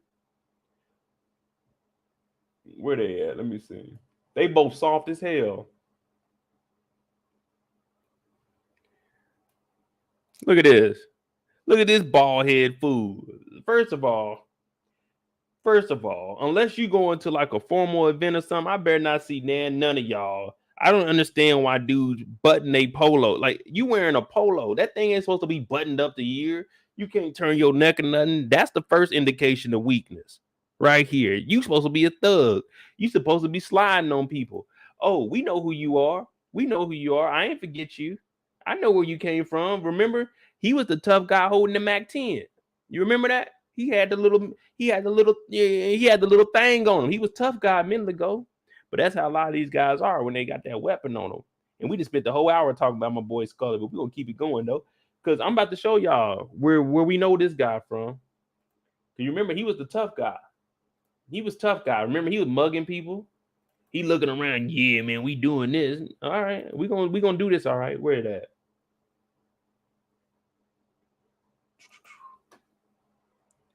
We got the 2-piece 187. Hopping out. What we got though? You remember? This tough guy right here. This tough guy. Yeah, let me make that a little bit bigger for y'all so y'all can see it. This tough guy, remember? He had the little Mac on him. Right here. You see him? He had that on him. He was tough, remember? Remember when we went to the meeting? You were tough guy. You were tough guy there, right? Where was all that? They choking your boy out. What was you doing? What was you doing here? You looking at him like, man, are we really prepared for this? Yeah. These kids, I'm gonna say they kids because I'm assuming they're like 20 years old. You know what I'm saying? They ain't about nothing. Don't let these tough guys fool you. You know what I'm saying? Don't let them fool you. And then you got this dude over here, this nigga like 5'5". You really thought this guy was the guy that you wanted to take with you to go do some sliding? No. They whole attire is off. You pulling up thinking you cool in the Adidas jumpsuit with the white tee, and you came with another coffee or tea. You got this man in the polo all the way buttoned up. You got this little bitty nigga over here with the tank top and the dreads with the bandana on. Hair ain't even tied back. You too relaxed. When I had my dreads would be back in a ponytail. You got them things now. Niggas are gonna pull on that. You gotta have that thing in that ponytail so you can ping, ping, ping. Cause you never know what's gonna go on. I did get in, you know what I'm saying? I got jumped like in 2006, I want to say. I did have one of my dreads get pulled out, but it is what it is. But You got to be prepared. And this crew that he came in here with, they weren't prepared. They weren't prepared. But yeah, so we got rid of Melo. We got rid of Melo, and we got the respect from our boy Scully. So that's all that really mattered. Because now we can move forward. Now we can move forward and get this money. That's what it's all about. That money in the streets. Now we can take it all the way back to our boy Franklin. Now, we haven't really spoke too much on Franklin. Well, hell, we haven't spoken on Franklin at all. We just did the whole hour on our man Scully. But that's what we were most intrigued about. Now, with Franklin, that's a whole nother story. We're starting to see him give some pushback when it comes to Teddy and everything that Teddy wants to do. And that's good, though. I've been expecting to see something like that, especially after Teddy came back and took over for Grady. When he comes and tells everyone, look, the bricks, they ain't going down. Now, they wanted to get the prices down to $9,000 a key.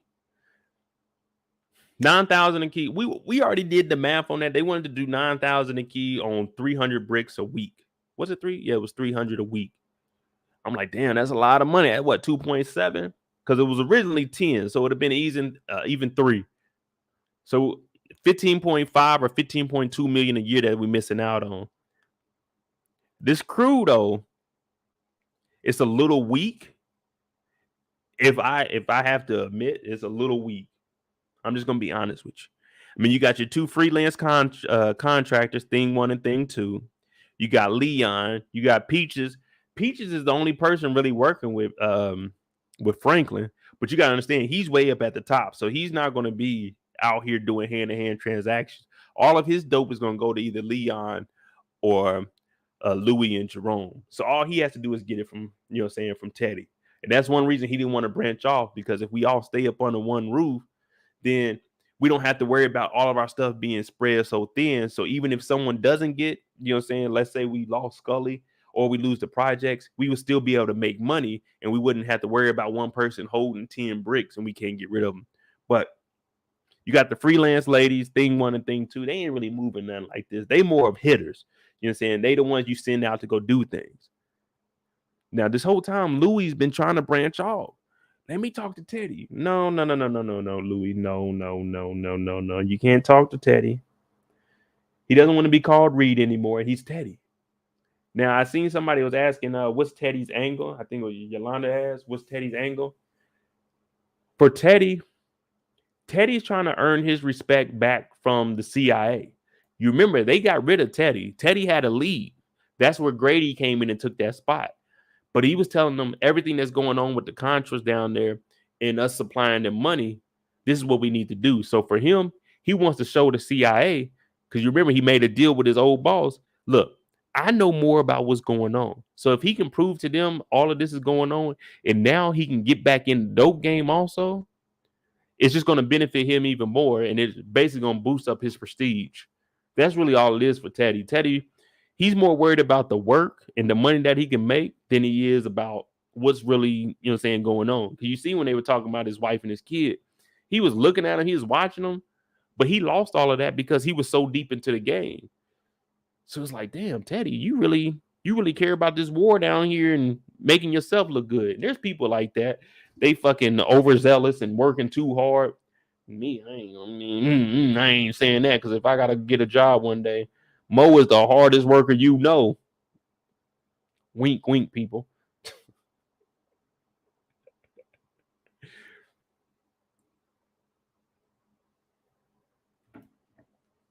Miles said the RZA teach him how to. Yeah, that's a whole wrong series. You know what I'm saying? Wrong series. Kendall said Louis probably moving that way because of all the dumb decisions Franklin made last season that put everyone at risk. Yeah, that's what she said at the end of the episode. They didn't want to be jeopardized by the decisions that Franklin makes. But you always see Franklin is the one that put them in the game. Now, Auntie Louie, when she went off with old girl and, started to get used her as a spot that we could sell the bricks. Yeah, she showed that she could do that. But in the end, it backfired on her. She needed to come back. So Franklin is actually the one putting them in the game, and he's already noticing something about Teddy that they aren't noticing. So if we follow the story, you see what I'm saying? If we follow the story, we'll see why Franklin is feeling the way he is and telling Louis, you can't do that. You can't do that right now.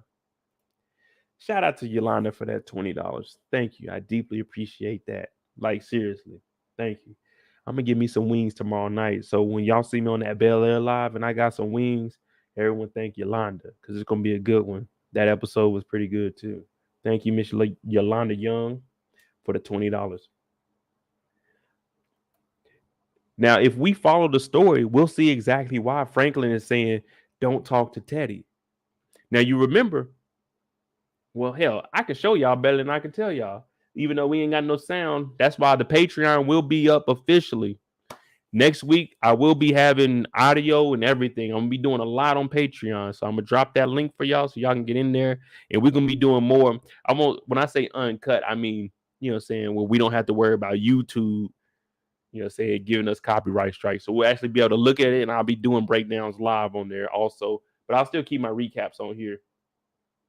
But if you watch, you follow the story. Now, Franklin, I'm gonna leave Franklin and V out of it because they got a minor spot this episode that didn't really have to do with anything as far as like what's going on now.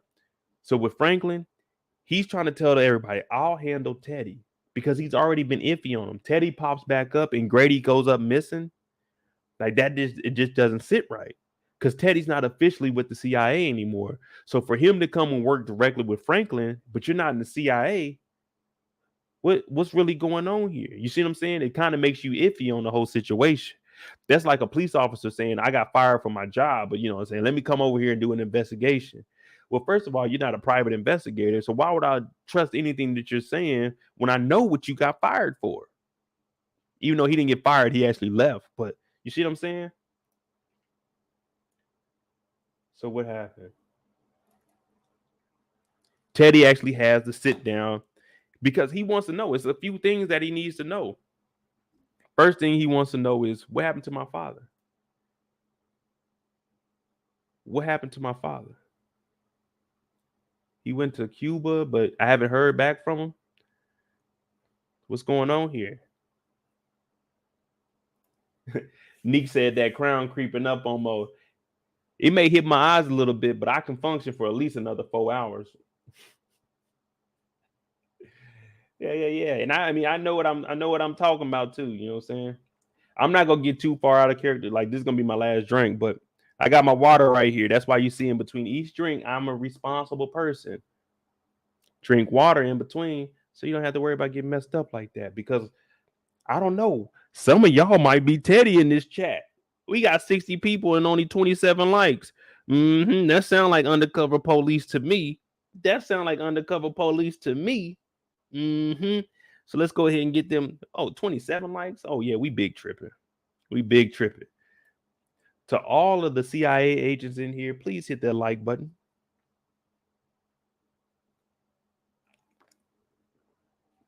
Let's get the likes up to 40, please. Because, you know, I'm making sure that I'm straight thanks to Neek. Neek's going to be the one monitoring my drink. But let's get 40 likes, though.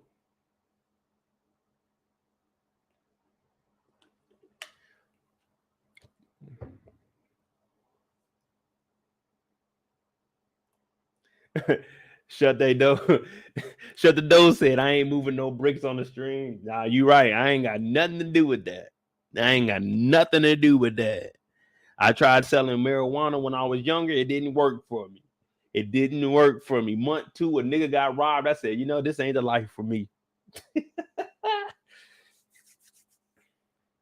Yeah, Neek. Wink, wink. You know what I'm saying? But nah, I function properly now. Come on now. I don't get sloppy. But Franklin, he's out here and he's talking to Teddy. Oh, no, we supposed to be hitting 40 likes. Y'all right. My bad. 9 more people. And we'll talk about Franklin trying to figure out what's going on with Teddy and what's Teddy's angle. Now, I think Teddy's real angle is, you know, I want to be back in the game. And I also want things ran the way the way I set it up. That's just like you going to work and you put together a plan, and then someone else comes behind you and they start messing it up. It's like, hey, what I put in place, that's how it should work. You see what I'm saying? I don't want. It's just like Five Heartbeats. You remember when they performed at the talent show? They were going against Bird. Baby, stop running around with me, baby. Baby, stop running around. Now they were playing Good as Hell for him. Now Duck wrote a good song for them.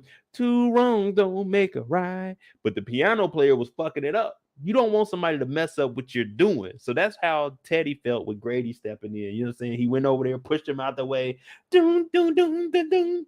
And then even Choir Boy came out the back, because when you're doing it the way that the originator made it, he said, ooh, yeah, you see what I'm saying? So I think that's where Teddy is at right now.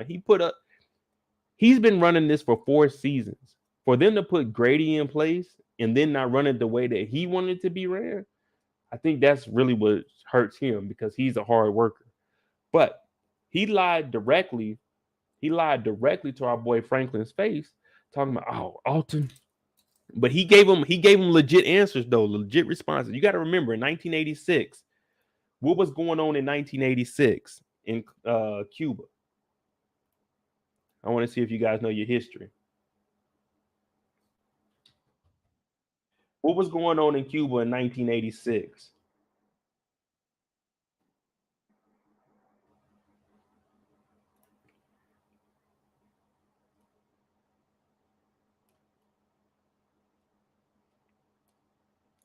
Because I know my history. No, we ain't subscribing to nothing. Cuba is at its turning point. President Fidel Castro has been using his power boldly during the past 2 years to reshape internal affairs along lines not seen since the 1960s. It was a lot going on in Cuba. Now, Americans weren't allowed to go to Cuba. We just were allowed to go to Cuba a couple years ago. You know what I'm saying? I think Jay-Z and Beyonce were one of the first people to go over there. But of course, Fidel Castro had been gone. So he's giving them all of the information that's politically correct. Oh, your father was in the Black Panthers. He went over there. He'd be a high value target to anybody, the FBI, the CIA. They'd all be watching him. Now, I promise you, I can put this on my life that I didn't have anything to do with your father. Now, I called Snitch Alton because that's what he was doing. He was tearing down the whole everything that we done built. He told Mama go to the press. He was talking to the Asian lady that Teddy had to get rid of. Yeah, that's what was going on in Cuba at this time. Filmo Slim, Cuba banned Americans. Yeah, it was a crazy time. Now you already remember, like, everything that's going on. It's like full circle. I mean, they had the Cuban Missiles crisis, but that was back in the 60s. You know what I'm saying? I think that was like 2 years, 60 to 62 or something like that. But still, at this point, they had a dictatorship down there. He was the president, but he was a dictator. So yeah, there wasn't no just going to Cuba and just chilling. Not back in the 80s. Oh no. So Teddy used that to his advantage and was like, I didn't have nothing to do with your father. And any American going down there, any planes, you got to understand, they were monitoring everything coming in and everything going out.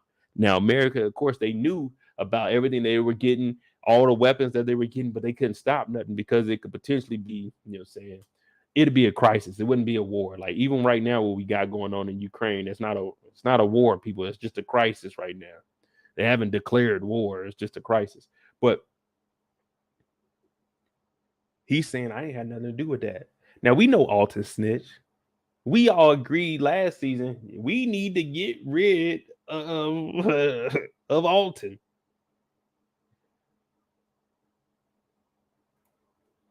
Shout out to Filmo Slim. Great content, bro. Much respect. Thank you, brother. I know a little bit of history, but I just want to make the show interesting. And, so people that didn't know exactly what was going on, like, Cuba wasn't the place to be at this time.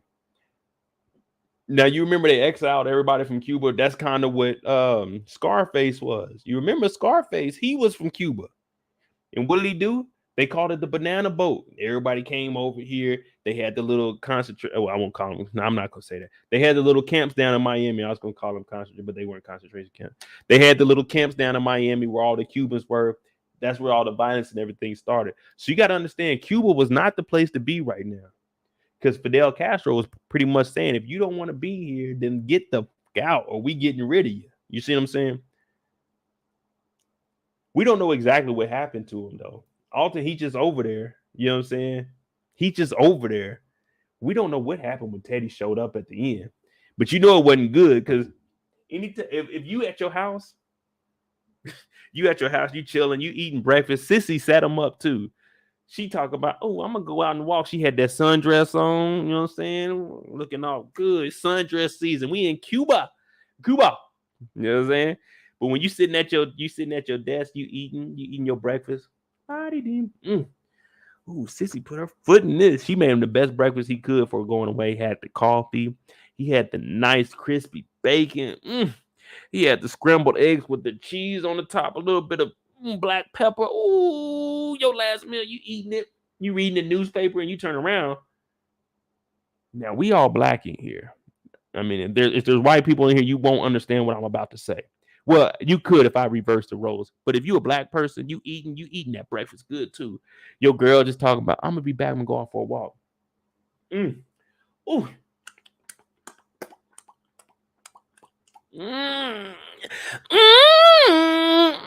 You done ate that breakfast and you turn around, it's a white man back here. You turn around like, oh shit, Teddy, what you doing here? And you know that, oh boy, you scared as hell. You scared as hell. Now, if you're white, just imagine eating your breakfast. Man, this is some good breakfast. Gee gollish. Hey, there's a black guy in here. Where do I know you from? Just imagine if you're white and you're eating breakfast and a black guy pops up in your house and you in a whole nother country on vacation. That's how scary that shit is. You know what I'm saying? That's how scary it is. If you're white, just imagine the black dude with the tank top showing up at your house and you don't know who the hell it is. You just got done eating your breakfast. You know what I'm saying? You sitting at the table. This is for white people to understand what we talking about. You sitting at the table, you got your meal out. Well, Heather, this was a great breakfast. Thank you for that. You turn around, it's a black dude with a tank top on. Yeah. That's how Alton was feeling when Teddy pulled up. Us black folk, that white person knock on your door, you're like, hey, yo, whoa, what's going on? I paid my rent, brother. I paid all my bills on the first. What we got a problem here? No, I got receipts for everything. You know what I mean? I got receipts for everything. Alton, he turned around and seen fucking Teddy and said, damn it, it's over with. Because we know. When we go on trips, don't nobody know where we staying at. We go out of town. Hell, we might go out of town. Ain't nobody. You might tell your mama your address, like, hey, mom, be at this hotel. But we know not to tell people. We know not to tell people we even out of town because you don't want niggas to break in your house. You know what I'm saying? Hey, what you doing this weekend? Oh, man, I might be chilling. I'm not telling nobody I'm out of town because if I tell somebody I'm out of town, hey, did you hear Mo was out of town? Oh, what's he out of town for? Oh, he went to go on a little trip. How long he going to be gone for? Oh, I think he told me 2 weeks. Why are you telling my business to somebody else? You see what I'm saying? And then for somebody I left in the States, we didn't leave LA and go to San Francisco. We didn't leave LA and go to San Diego. We didn't leave LA and go to Miami. We left LA and went to Cuba and a nigga pop up. Oh no. You know it's death. It ain't Teddy just popping up. Oh, hey, just wanted to visit you. No, it's over. It's over. Like there's nothing you can do in that situation. You turn around, your belly full, you like, damn, because you weren't prepared for no action. You were just sitting there eating your breakfast. And Cissy over here, she talking about, was it good? He talking about, oh, girl, I got that itis. She said, well, I'm going to go for a walk. Kiss you on your forehead. You thinking life is sweet. Yeah, it's sweet, all right. Your ass about to become a goddamn fruit roll-up. That's what's about to happen. It's going to be sweet, all right. Teddy came in that thing like, yeah, Alton, what's all that shit you was talking? Talk about my name is Reed. Teddy, exposing my real name to the media. I don't know if you heard, but the little Asian that you was talking to, she did. Guess what? You dead. Yeah. Yeah. You turn around a white man in your what? We in Cuba. Ain't even no white people in Cuba. You turn around as a white man in your room. It's over with. There ain't nothing you can say that's gonna get you out of that. Alton and dug a hole, jumped in it, and buried himself. Alton in the hole talking about bring the dirt down. Bring the dirt down. It's over with. You in Cuba and a white man in your room, and this ain't like 3 in the afternoon, at noon. It's over with. This is breakfast time.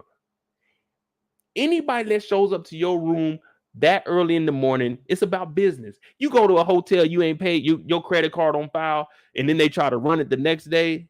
Oh, 9 a.m., they on your ass. It ain't no just chilling. That white man show up to your room. He didn't even show up to the room. He was in the room. In the room. He opened the door and closed it behind himself. That's how confident this nigga Teddy was. There ain't no coming back for that. It ain't. There ain't nothing you can say. Nothing. My bad, man. I apologize, man. You know, I was tripping. You know, man, I've been going through that mental health, being a Black Panther and shit, man. I'm tripping. No. You got to meet the piper. You got to meet the piper. Why? Because you a snitch. Fucking Cissy and Franklin just told your ass, Alton, what they trying to do. We gonna go clean. We gonna, my bad, I'm knocking the table and everything over. We going clean. We about to buy a library. We about to buy a mall. Shut the fuck up. You got everything you want, Alton. You got a shelter for the homeless. You over here talking about, I need to tell my truth. Your truth? It ain't gonna be no truth. You can say anything and everything you want to say. You told your truth to the Asian lady. The truth got out. What happened?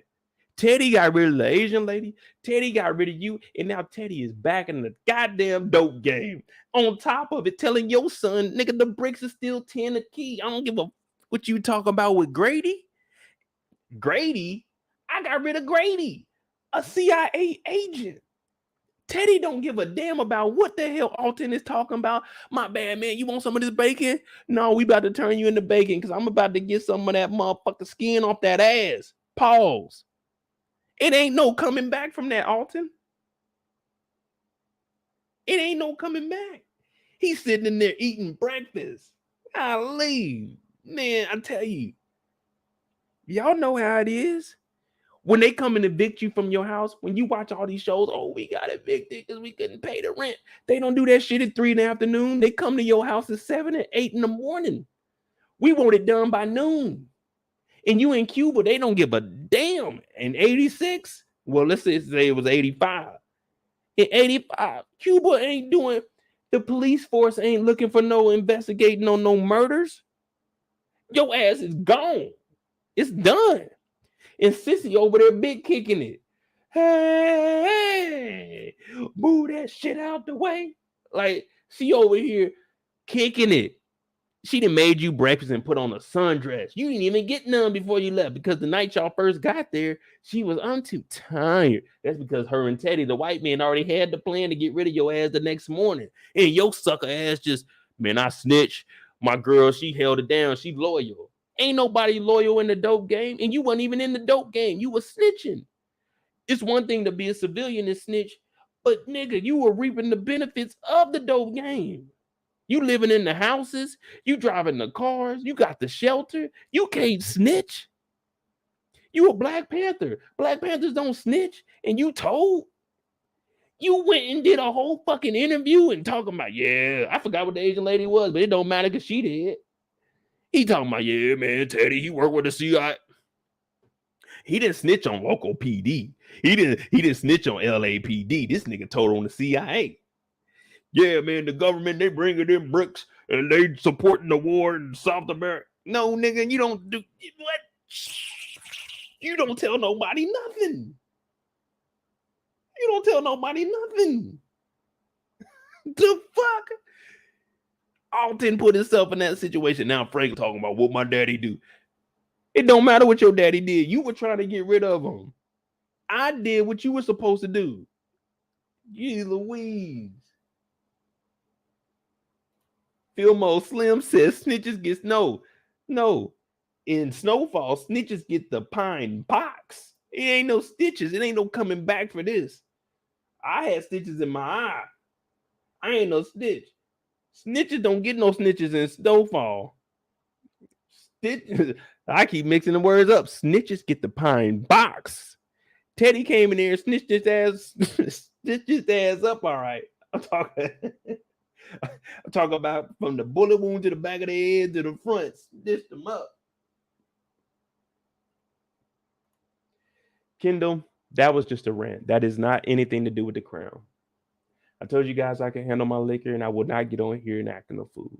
I know exactly what's going on, but we were talking about Alton and I had to get on him because we didn't do live streams for season 4. And I needed to talk bad about him.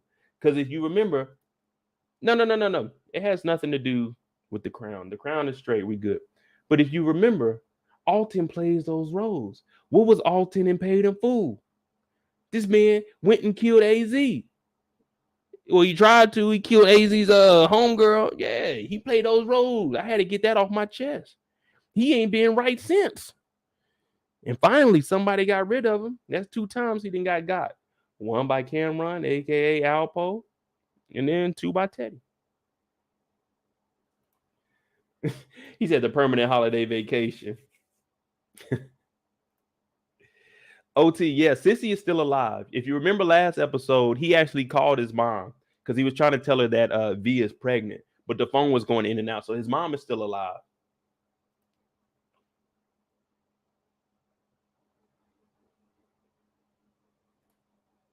Exactly. Yeah, Cissy's in here. When I show the trailer, do I got the trailer? I think I got the trailer for next week. But yeah, I'm gonna do that at the end. Matter of fact, oh yeah, we gotta finish up this. So we found out about Alton. Someone give me a timestamp because I gotta go back and I'm gonna clip that rant for y'all. But that nigga Alton, bro. Man, I tell you, eating breakfast and a white man pop up on you like that, yeah, it's over with. It ain't no coming back. Go ahead and nip that in the butt. But yeah, you know what I'm saying? That was sober me, man. That ain't got nothing to do with the drink. So now we got Alton out the way, and Teddy said that he didn't have anything to do with that, which we know he did. We know you did. They want to start talking about the bricks and why they ain't going down for those prices. But Teddy, he's not talking about that. We know why the bricks are staying where they're at. Because the problem isn't the price. The problem is everyone's spacing out and trying to do their own thing. And Franklin became the middleman to his own organization. So it's partially on Franklin. You see what I gotta say? It is partially on Franklin for allowing Leon and Auntie Louie and them and everyone to step out and do their own thing. We got to stay together. We got to be a family. We a crew. So if you want them to come out and start getting their own prices and start selling to their own people, that's the problem. And that's why he gets into it with Auntie Louie at the end. You know what I'm saying? So he's saying if you get everybody back on the same page, then we won't have an issue. Because if y'all all selling these bricks we getting them for 10, and then y'all all selling them to individual spots, but together, you don't have to worry about splitting it up that many. You know what I'm saying? Because if you're giving it to Leon, whatever Leon sells is between Leon and himself. Whatever Louie and them sell is on them. But let's just say Leon doesn't sell anything. Now he's sitting on it, and you just wasted 5 bricks that way. But now we just sell all of them together. Franklin, boom. You go make deals over here. You go make deals over here. Say we don't sell those 5 with Leon. We can take 2 or 3 of them and give them to Auntie Louie and them, and they can sell it, and we'll still make a profit. So starting to spread it out too much, we ain't ready for all that. We ain't ready for all that. This organization ain't built like that. What they think they BMF? You ain't BMF. BMF had it locked from the north to the south. Y'all ain't BMF. Y'all ain't even got no crew name. Y'all Franklin and the Jets. Franklin, Louis, Jerome, Franklin, and Leon. Like, there's no crew name here. We aren't one. You know what I'm saying? We aren't one.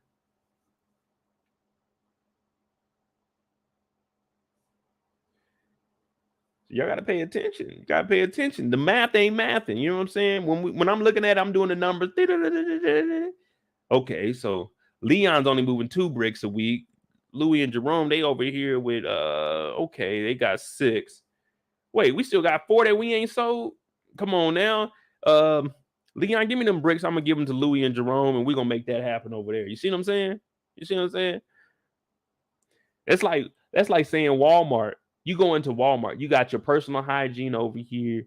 Then you got, let's say, the food over here. If each one did their own individual thing, we ain't gonna work. That's why Walmart makes so much money, because they can roll the prices back because they got everything. Now, if you come fuck with Franklin, we got everything, then we can roll them prices back. Even if they're getting them for 10 and they're selling them, let's just say Melo was asking for 12,000 a key. Even if they were selling them for, let's just say 11, and then he went up that extra 1,000. Even if we sold them for 11, if we selling 11 bricks, that's 110,000. You see what I'm saying? Well, if we sell 10 bricks at say 11,000, that's $110,000. We're still making a profit. But when we're spreading it out so thin, we ain't making no money. Ain't no money in that.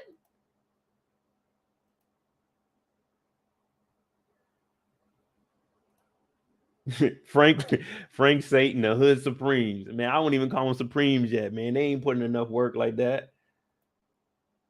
Exactly, Neat. That's why they crying they broke. Everyone's trying to do their own thing, but you don't have enough work. You over here negotiating your own prices, and that's why Franklin said, just tell them it's 10. Well, don't tell them it's a 10. We getting it for 10, so tell them it's 11 and 12. But you trying to do all this extra stuff? Hell, that club ain't making no money. Y'all might as well invest in the strip club. Old girl made 2 bands in one night, and y'all worrying about making 1,000 a brick off of Scully. This lady made $2,000.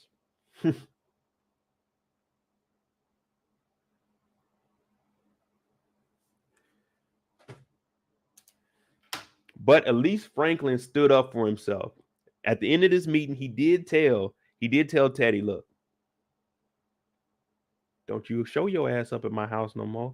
Don't you show your ass up at my business. Don't show up anywhere. Just like on Friday when Smokey told you, don't you ever show back up over here. Don't you ever do that.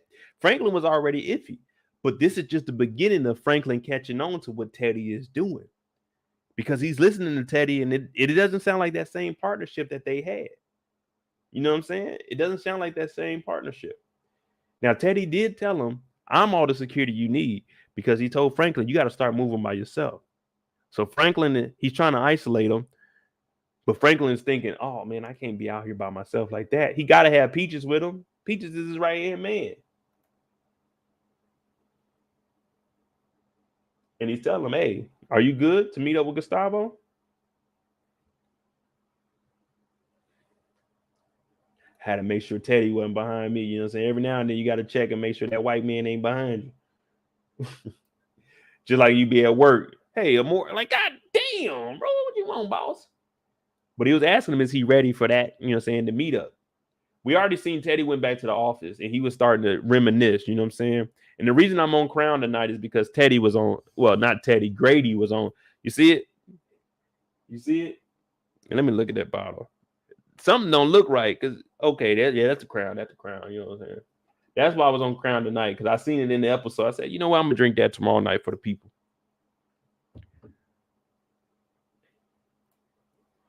Teddy needed to be told, you can be taken out. Don't come around here unannounced. Yeah, Yolanda, for real. You got to at least set up some type of boundaries. Even though you working for him, you still got to, hey, bro, I don't know what you got going on, but I ain't rocking like that. You smell me? You smell me? Teddy kind of listened to him like, oh, you tough guy now, huh? Okay, I rock with it. You know what I'm saying? I can respect that a little bit. So he went back, and if you look closely, he was watching. Well, he wasn't watching. He looked at the picture. See, this is Grady's work right here. This is Grady hitting them lines. I'm talking about the Carlton special, Carlton Bank special right there. Even though that's cocaine, not Xanax. But he comes back in, and since he's been over there with the helping the Contras and helping the war, he looks at the picture, but he actually throws it away. He goes ahead and dumps that into the trash, because that's no longer him. I'm no longer a part of that. Now, we don't really see much from Gustavo, but I always like Gustavo. From the first time we seen him, I like, man, this is a big dude. He's going to be putting in work. He's not going to say much, And that's a positive, especially when you're in this kind of game. I say that Gustavo is really one of the only people that are, holding it down to his full ability of being in a dope game. Because he's not going to say much to you. He's going to do whatever you ask him to do. He's going to get the job done. You know what I'm saying?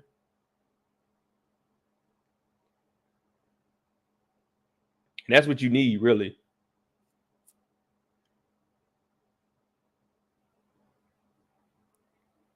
But he's just like, Gustavo, you good? Can you handle that? And Gustavo's like, yeah, see. There you go, Phil Slim. Killers move in silence. Because there's really nothing to be said. I work for Teddy. Teddy, you tell me what you need to do. Well, what needs to be done, and I'm going to go ahead and get it done. That's how I was at work. I don't need you over my shoulder 24/7. Just tell me what needs to be done and when it needs to be done by. Okay, today's Monday. You want it done by Friday. Thursday, I'm going to start working on it. Don't come and ask me about it till Friday when it's due. I'm going to get it done. Don't worry about none of that. Now, Franklin and Gustavo, they actually do the meetup. But before we get in this, let me go. What time is it?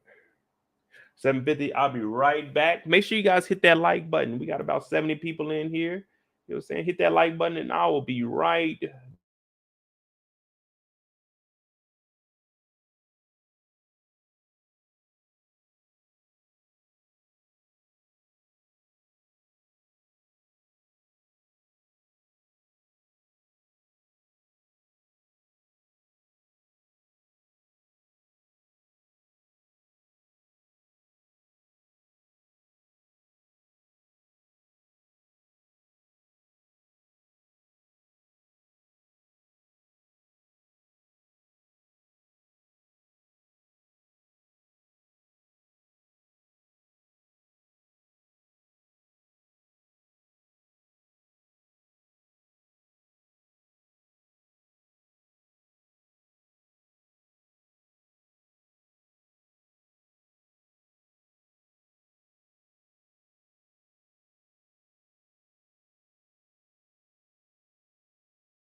Now, this is where Franklin starts to get very, very suspicious.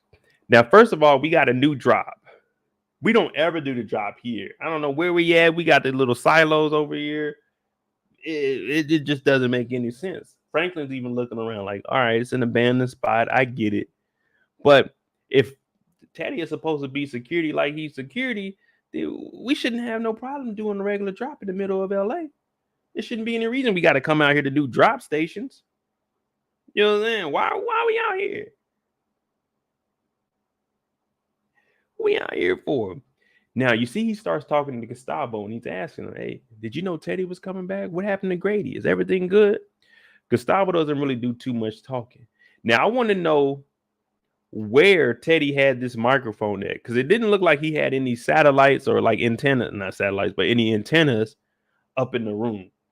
You see what I'm saying? So was this microphone? Well, let me just double check.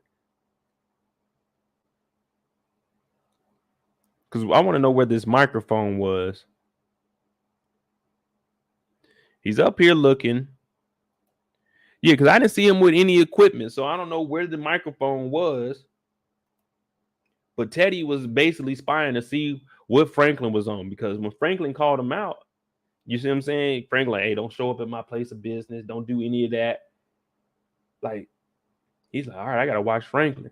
But even Franklin, he's looking around and he's suspicious, thinking, why are we out here?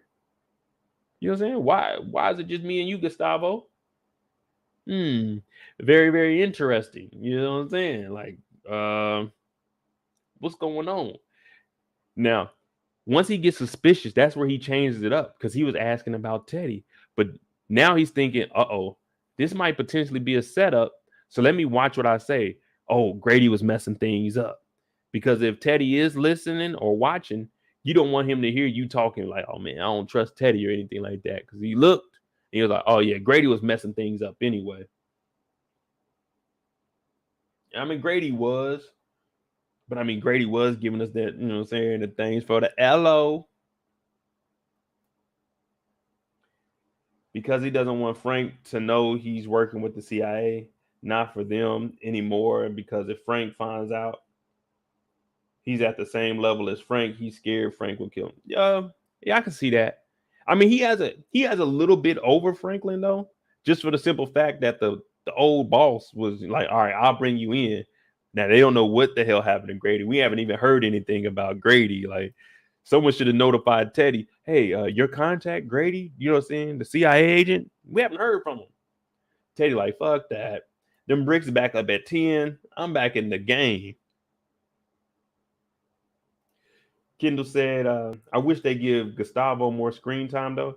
I think they're going to give him one episode where he has a larger role in it. But right now, he doesn't. There's no reason for him to be on the camera that much. You see what I'm saying? We don't have his story. He hasn't went off to go find the old girl. So he doesn't really have a significant part in the story.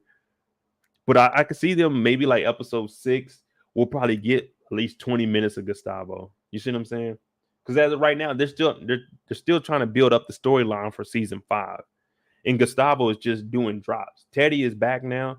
So when he was working with Grady, it was more Franklin would go to Grady's house and get it. That's how they made it seem. You see what I'm saying?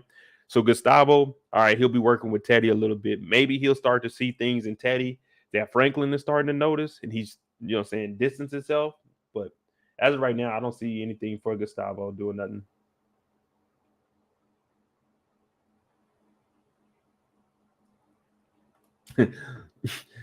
Guy will gamble. Oh, you back in the stream when you talking about when he cut the ear off, had him jumping like Holyfield. Hell yeah.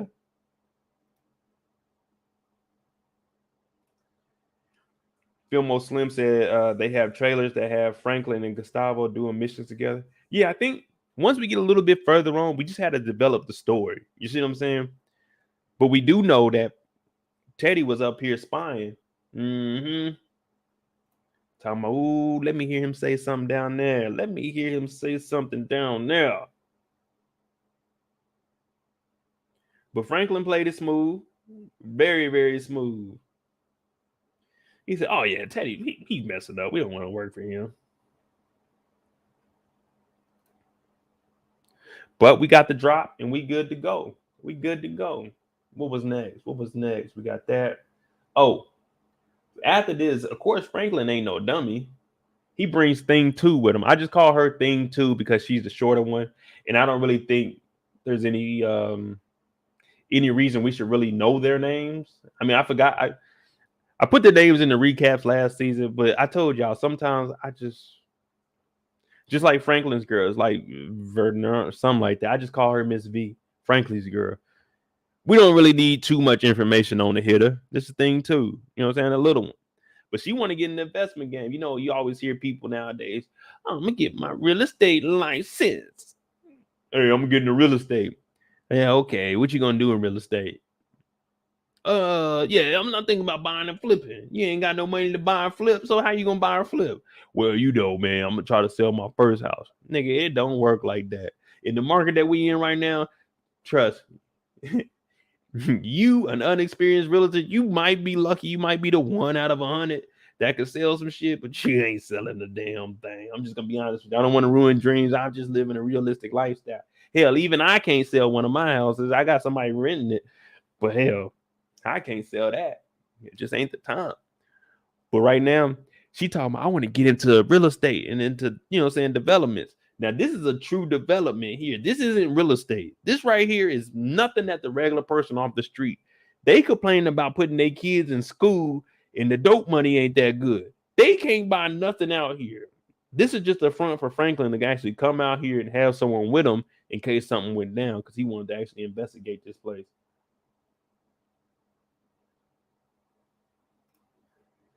Kendall said that was a dusty floor in that building. This building, you got to look at the building though, Kendall. This ain't modern day. Look at there ain't even no windows in here. hell. Out here, like if I do this right now, let me show y'all something. There's a little bit of dust on my finger, but geez Louise, dust be building up in the house. You know this place dirty as hell. I'm talking about rat infested, probably bums up here. Hell, they may have Alton's body up in here. You ain't no telling.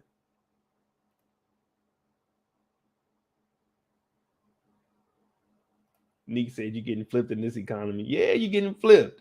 But I will say though, if you got a little bit of bread, like one reason I'm moving to Vegas from here is because god damn, it's about 10 times cheaper. I won't say 10 times. It's like 5 times cheaper out there. I get, man, I'm about to snatch up 2 houses. One to live in, and the other one gonna be paying the rent that I'm living in. You know what I'm saying? But that's neither here or there. Golly, let me get out of California. Nah, yeah, I love it out here. You know what I'm saying? Waking up, being able to go to the beach, that changes your lifestyle, people. You know what I'm saying? You go on them trips. That's why everybody going trips to beaches. But you go in here, Franklin talking about shoot anything moving. You know what I'm saying? I was supposed to, matter of fact, I knew what I was supposed to do something for y'all. I thought, because when this reminded me, I was going to put on a polo, but I was like, I ain't going to go all out like that. You know what I'm saying? But Franklin, he reminded me of something.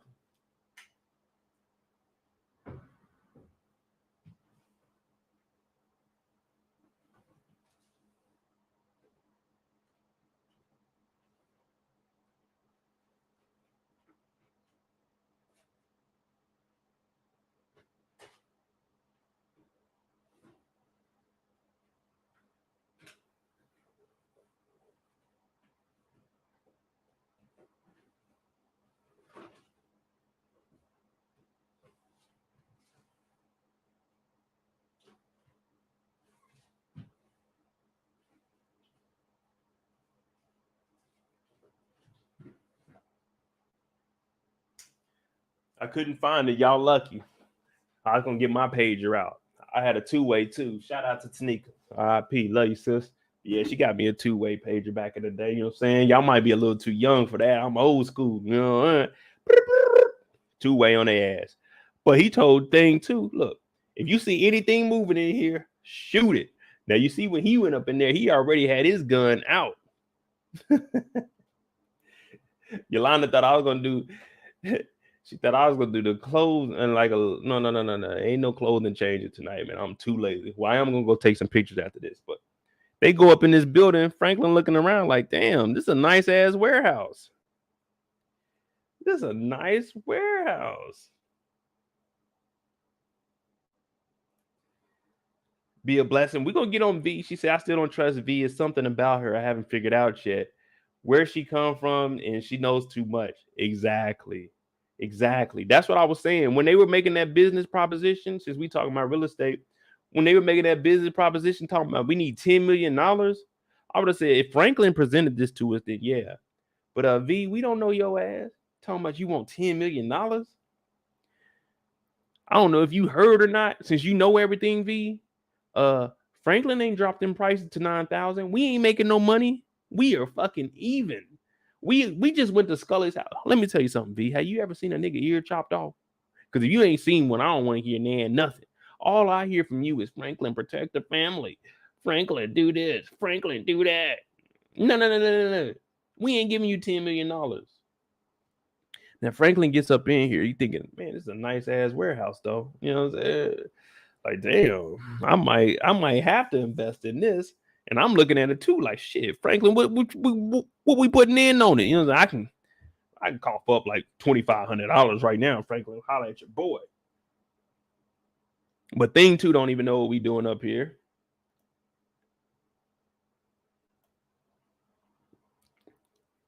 Teddy didn't expect for Franklin to come up here. But then again, we don't know.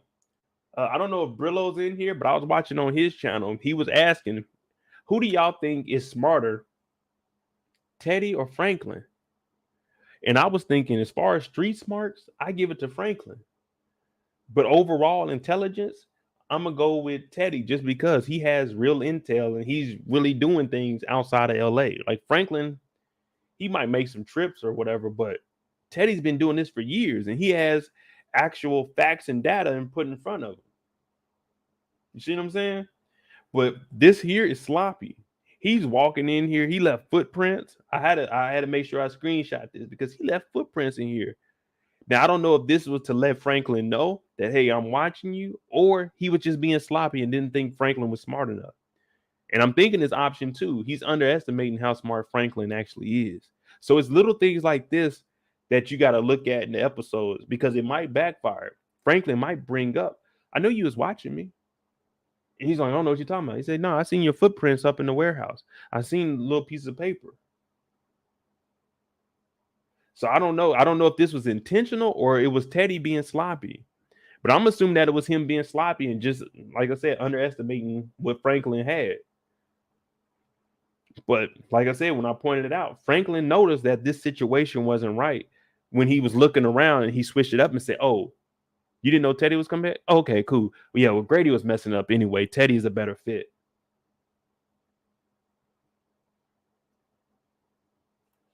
Okay, Yolanda says Teddy was sloppy. Yeah, that's what I'm thinking. I'm thinking it was him being sloppy.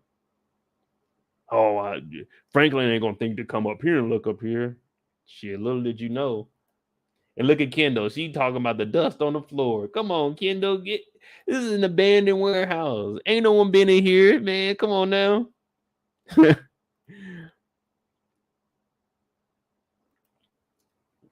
Now, I'm not sure what this is right here. Is this paper? What does anybody know what this was that he picked up that Teddy left? Was it like paper or a little napkin or something?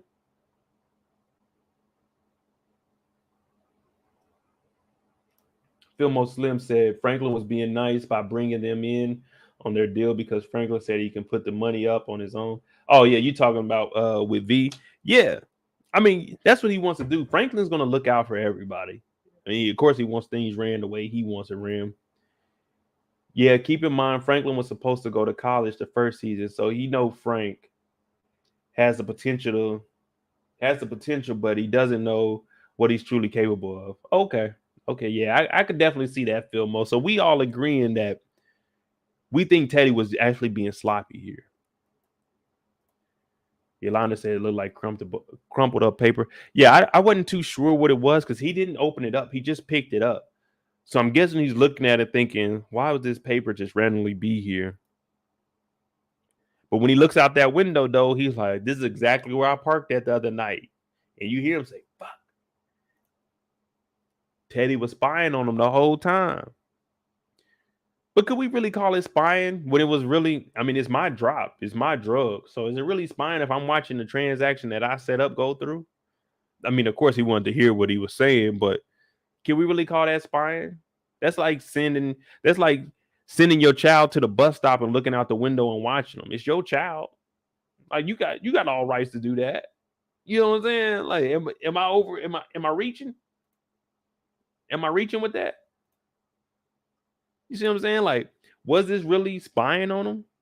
I set up the drops. You work for me. Gustavo works for me. Kendall said it's low-key spying. I know it's spying, but can you really get mad? Like, I want to make sure this transaction go down right. This is the first time doing the transaction here. But we all know Teddy's up to something else. Hell, he killed a CIA agent.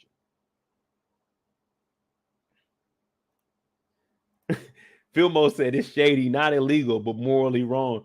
Well, the whole transaction was illegal. the whole plan was illegal. But yeah, I get what you're saying, brother. I know what you're saying. I'm just joking around with you, bro. But yeah, I mean, like, you know, if I got a drop going on, hypothetically speaking, if I'm, you know, saying I'm moving some bricks, I'm getting some money. I want to make sure that it's going on. I want to make sure it's straight. I want to make sure it's straight. Y'all ain't say it was spying when Nino Brown was doing drops. Mm-hmm.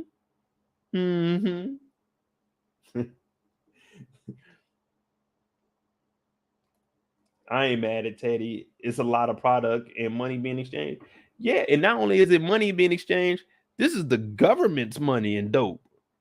That don't even sound right. The government's money and dope. I mean, well, technically, it's the, you know, saying it's obvious in them. You know, well, it's not obvious dope, but you know, y'all know what I'm trying to say.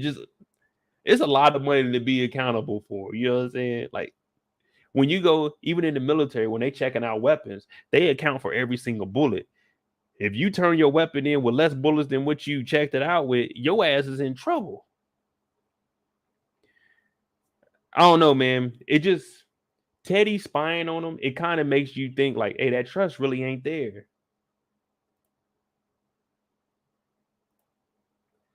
Yolanda, it ain't wrong though. I would want to know what's being said. Yeah, you got to understand, people. We know Franklin. As far as the whole perspective, Franklin is a street dude.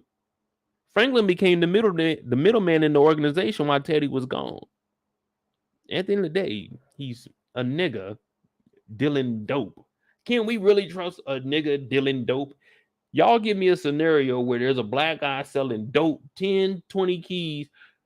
No, matter of fact, y'all show me a situation where there's a black guy or any guy. We can remove color. Y'all show me a situation where a nigga is asking for 300 keys a week for $9,000 where you can trust somebody like that. Y'all show me a scenario like that. Someone give me a scenario where someone asking for 300 keys a week for $9,000, but you tell them 10,000, you can trust them. They're moving dope, people. Teddy works with the government. Now, he's not an agent anymore. He needs to know what the hell is going on. I need to know, is Franklin going to turn his back on the government?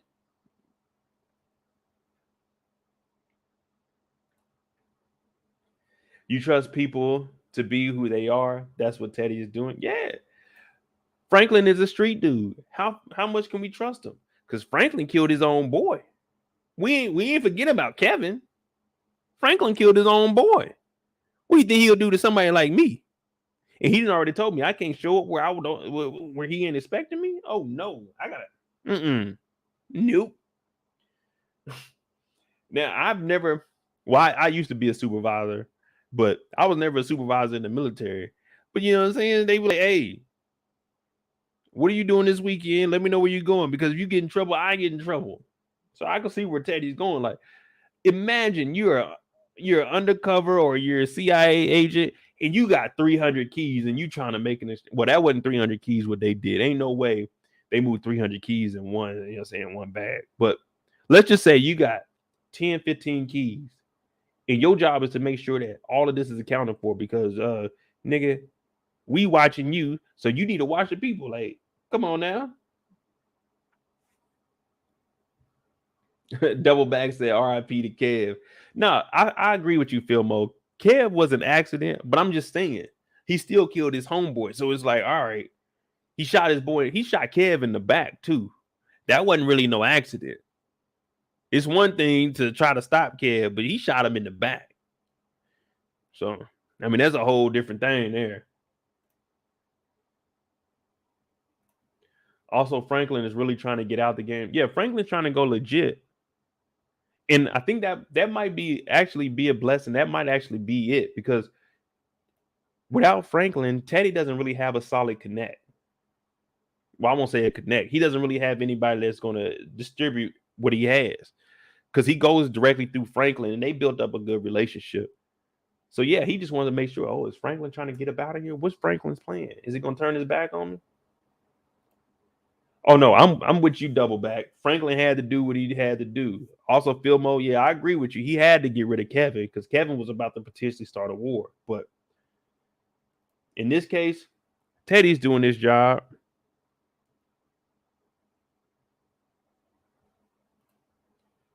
Frank was willing to kill his pops and the reporter for Teddy to make sure they can get both.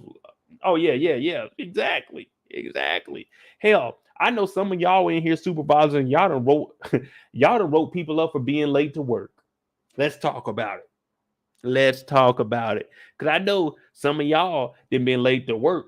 I know some of y'all done told on. Well, I won't say y'all told, because that's one thing we don't do. We don't tell on nobody in here. But I know some of y'all done got on somebody for showing up to work late. Why you watching me? Why you worried about me showing up late? Do your job. You know there. I ain't gonna lie to you. I got rolled up 1 week. I got rolled up 3 times for being late. I got paperwork for it too. But They talking about we got to be at work at 7:30. I'm showing up at, one day I showed up at 7:31. Fucking white girl Pachesnik told on me. And this ain't no allegations because I got the documentation. Her ass got kicked out the military, but she told on me. Her supervisor came to, she didn't come to me, her scary ass. Her supervisor came to me talking about, hey, Moore, what time you get in today? I was like, shit, 7:30. Some people said you came in a little bit after. I said, who said it? Somebody said I came in late. Who said it? But that's a whole nother story. I got rolled up for that. And they were talking about, you want to write a rebuttal? I said, I'm not writing no rebuttal. I showed up. Okay, I showed up at 7:32. I stayed till 5 o'clock every day, 30 minutes after we get off. And hell, I don't check no emails till 9 in the morning anyway. I got to check YouTube. We in Germany. I got to see what the scores were from the night before. Fuck you, 7:30 in the morning. Oh, Yolanda, it wasn't just the 1 minute late. So that was the third time I showed up late that week. The first time I showed up like at 7:40. I think the second time was like 7:42 or some crap like that. Last day was a minute. But you know, it is what it is. Fuck them. I made it out there. You know what I'm saying? If I go read that plaque off over there, I bet it'll tell you thank you for all your work because you were one of the most knowledgeable in the office. Because I was.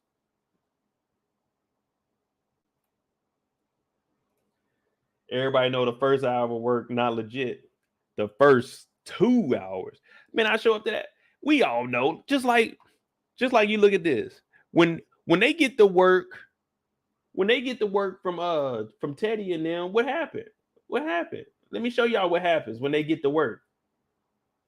Like, all right, matter of fact, let's break it down. We show up to work on time. This man, Gustavo, got the bricks from Teddy, what looks to be around 4:30, 5:30 in the evening. It's still sunlight out. He ain't delivered the bricks till maybe 4 or 5 hours later. Ain't nobody working when they first get in the office. Don't nobody come in the office. Emails. No. We don't work that hard. I got to get, you know what I'm saying? I got to get relaxed. You got to breathe in the work air. Like, goddamn, I ain't trying to be here. Stomach rumbling a little bit because you know you was late. Yeah, don't nobody get right to work. Don't nobody do that. When I get to work, I got to relax. I used to show up to work in my sweatpants, do-rag on. When I get to work, I got to close my door. I got to turn on some music, put my uniform on, and then about 7:45, 7:50, open up my door. And then I'll start answering questions. And then 9 o'clock, after I done got me some hot Cheetos or Reese's and a Dr. Pepper for breakfast, then I'm going to answer emails. But anything between 7:30 and 9, that's me time. That's me time. Philmo Slim said, you crazy, bro. You had one of the funniest and best recaps on YouTube, bro. I do music. We need to link up. My best friend and girl put me on your show. Oh, hey, I used to rap back in the day, too, and I used to be nice. And that ain't just cap. You know, everybody talking about I used to be a rapper. Matter of fact, Philmo, before I forget, hit me up on Instagram. Shoot me a DM, MOEDOTJ. And real talk, I won the artist big break in my city back in the day, but that was years ago. You give me a beat, I might rap on that motherfucker. You know, they talking about, damn, Mo got the damn theme song for Power Book 4, Season 5. And he got the new Snowfall theme song.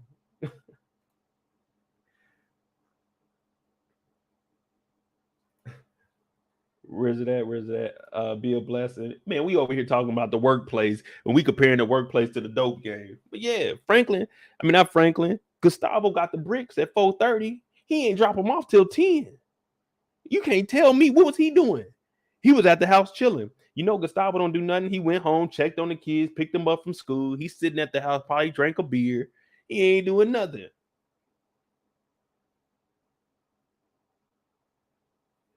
Be a blessing said, I can't stand people telling on other people instead of doing their job and minding their business. If you do your job, yeah, exactly. But the only thing, be a blessing, I used to tell the supervisors that. I told my supervisor, I swear to everything, Sergeant Berlin, that was my dog too. I think he was Filipino. But one day he was writing me up talking about, yeah, you know what I'm saying, you got to try to get in here earlier. I said, with all due respect, sir, if you could just tell me who is telling you this information, because I stay later than everybody. I don't take PT at 3:30. And I know this isn't coming from you because you just gave me a good review. So I don't have any issues with you. My problem is with your supervisor coming to you about it. I know who's in here doing all the talking. And that was one thing about me. I didn't bite my tongue. Fuck that. I don't care about all that rank and stuff. I mean, I respect the rank, but come on now. Y'all niggas not about to be talking to me. I'm 32 years old in this motherfucker. Y'all not about to be talking to me like I'm an 18-year-old. I work my ass off. I already gave y'all the water rent. Y'all know what I'm capable of. I do this shit. I do it. That's how I'm feeling if I'm Franklin. Teddy, I do this shit. When you was gone for a year, I was moving the bricks. I was the middleman. You don't need to spy on me. You don't need to come and ask me, Mo, what's the update on this? Look, you want that shit done by Friday and it's a Monday, I'm gonna get it done. I'm actually probably gonna get it done on Wednesday. Monday and Tuesday, I'm not gonna even bother with it. But Wednesday, I'm gonna work my ass off. Because I told y'all how y'all schedule needs to be when y'all go to work.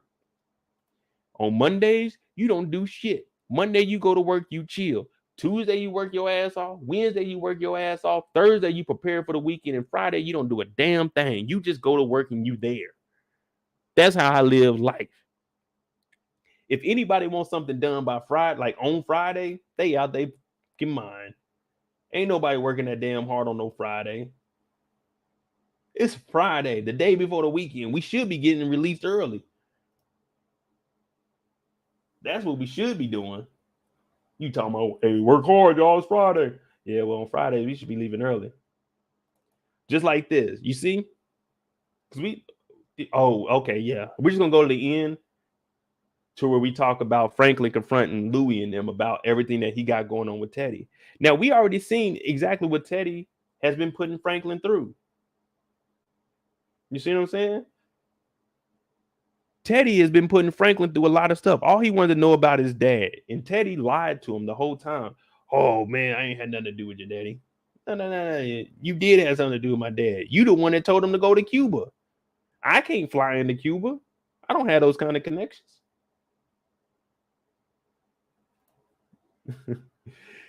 Nick said don't schedule no meeting before 10, but that's another convo. Oh, man, we used to have Monday morning meetings at 9 o'clock. I made sure I was in the back. Snot. Oh, and whenever you got appointments, book them on Friday. I would because we had to drive to the big base, it's like an hour away. So I would schedule my appointment on Friday at like around noon because it was an hour and a half drive. So Thursday night, I would drive down there, stay at my homeboy spot. I got my meeting at noon, and then it would be like an hour and a half drive back. Oh, I'm not coming back, sir. So my appointment is automatically an hour. So I got Fridays off. But yeah, man. Or you book your appointments on Monday morning, so you ain't got to go to work. You go directly to wherever you got to go, chill. But now, speaking of work and how we're going to turn this into this is just what we were talking about. Louis is trying to call Franklin out on all the stuff he's doing, when in reality, Franklin's working his ass off. If it wasn't for Franklin, there wouldn't be any bricks. There wouldn't be any work. There would be none of this. You remember, Franklin was an innocent kid. Jam and Jerome was selling weed. Auntie Louie, you was just chilling. But guess who came to the house with a brick? Franklin. Guess who came to the house with 4 bricks? Franklin. Guess who got a whole supply chain? Franklin. What did you do? You connected them with one woman. And then you started dating a woman. So we already looking at you like, Auntie Lou, you messing up the organization. Who's keeping them afloat? Franklin. Who handled all the business in season 2, season 3, season 4? Franklin. Who knows Teddy? Franklin. Who knows Ivy? Franklin. You're getting a discount on guns. Why? Because Franklin went over there and put on a bulletproof vest and was about to take a bullet. So you can't call Franklin out on what he's doing when he's working his ass off. Even Jerome, he's only acting like a good nigga because he doesn't want to lose you again to another woman. So that's why he's saying, oh, you gonna handle it? Well, handle it then. So this whole conversation is about somebody that's not doing as much work trying to call out somebody doing all the work. Auntie Louie wasn't right in this situation. Yeah, Louie's trying to get the connect so she can cut Franklin out. Bad move. And I quote that from Be a Blessing. Everybody wants to be the man. We just seen what happened to Melo. You trying to get rid of Franklin and go straight to Teddy. You don't know what Teddy's capable of. Franklin is starting to see things. We just found out that Teddy is spying on Franklin. Louis don't know that. Jerome don't know that. And that's why he's saying, let me talk directly to Teddy, because you don't know exactly what's going on. So he could tell you, yeah, we're going to sell these bricks. But he already told me the problem isn't me. The problem isn't the price. The problem is you, Louis. You trying to branch off and do silly shit and it's not working. Sometimes, I don't remember what show it was. Oh, it was on Euphoria. Even Fez. Fez is just a laid back guy, got busted in his head. But what did he tell Lexi? Sometimes you got to be hard on people for them to understand. And that's what Franklin is doing. But Louis talking about, oh man, we don't want to be up under your thumb. We don't want to do everything you say. Franklin is doing everything possible to save you guys. He's giving you guys business opportunities to go legit. And all you do is keep going behind his back. Now, this is one time I can't agree with Auntie Louie. Because Franklin is right. Franklin just found out that Teddy is spying on us. Teddy popped back up, but you didn't know that he popped back up and Grady came up missing. All I told you was that Teddy popped up and Grady is gone. So y'all thinking it's just a switch in positions. But the thing is, Teddy ain't working with the CIA. Now, I know a lot of people were saying Mo on that crown and it's hitting him, but now Mo know what the hell he talking about. Mo gonna break this down for y'all, because this is what I do. And if you're new to the channel, hit that like button, hit that subscribe button. 4 nights a week, we go live. Monday, Thursday, Friday, Sunday. Yeah.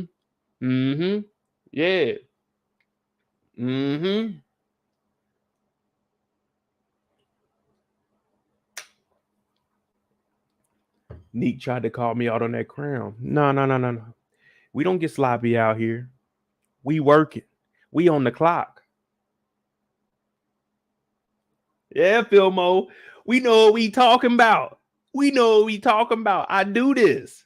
And no one's going to break it down to y'all and keep it real, because I'm telling y'all exactly how it is. And Louis is wrong with this. And even Jerome was like, yeah, handle it then, Louis. Handle it. And Franklin had to be tough on her.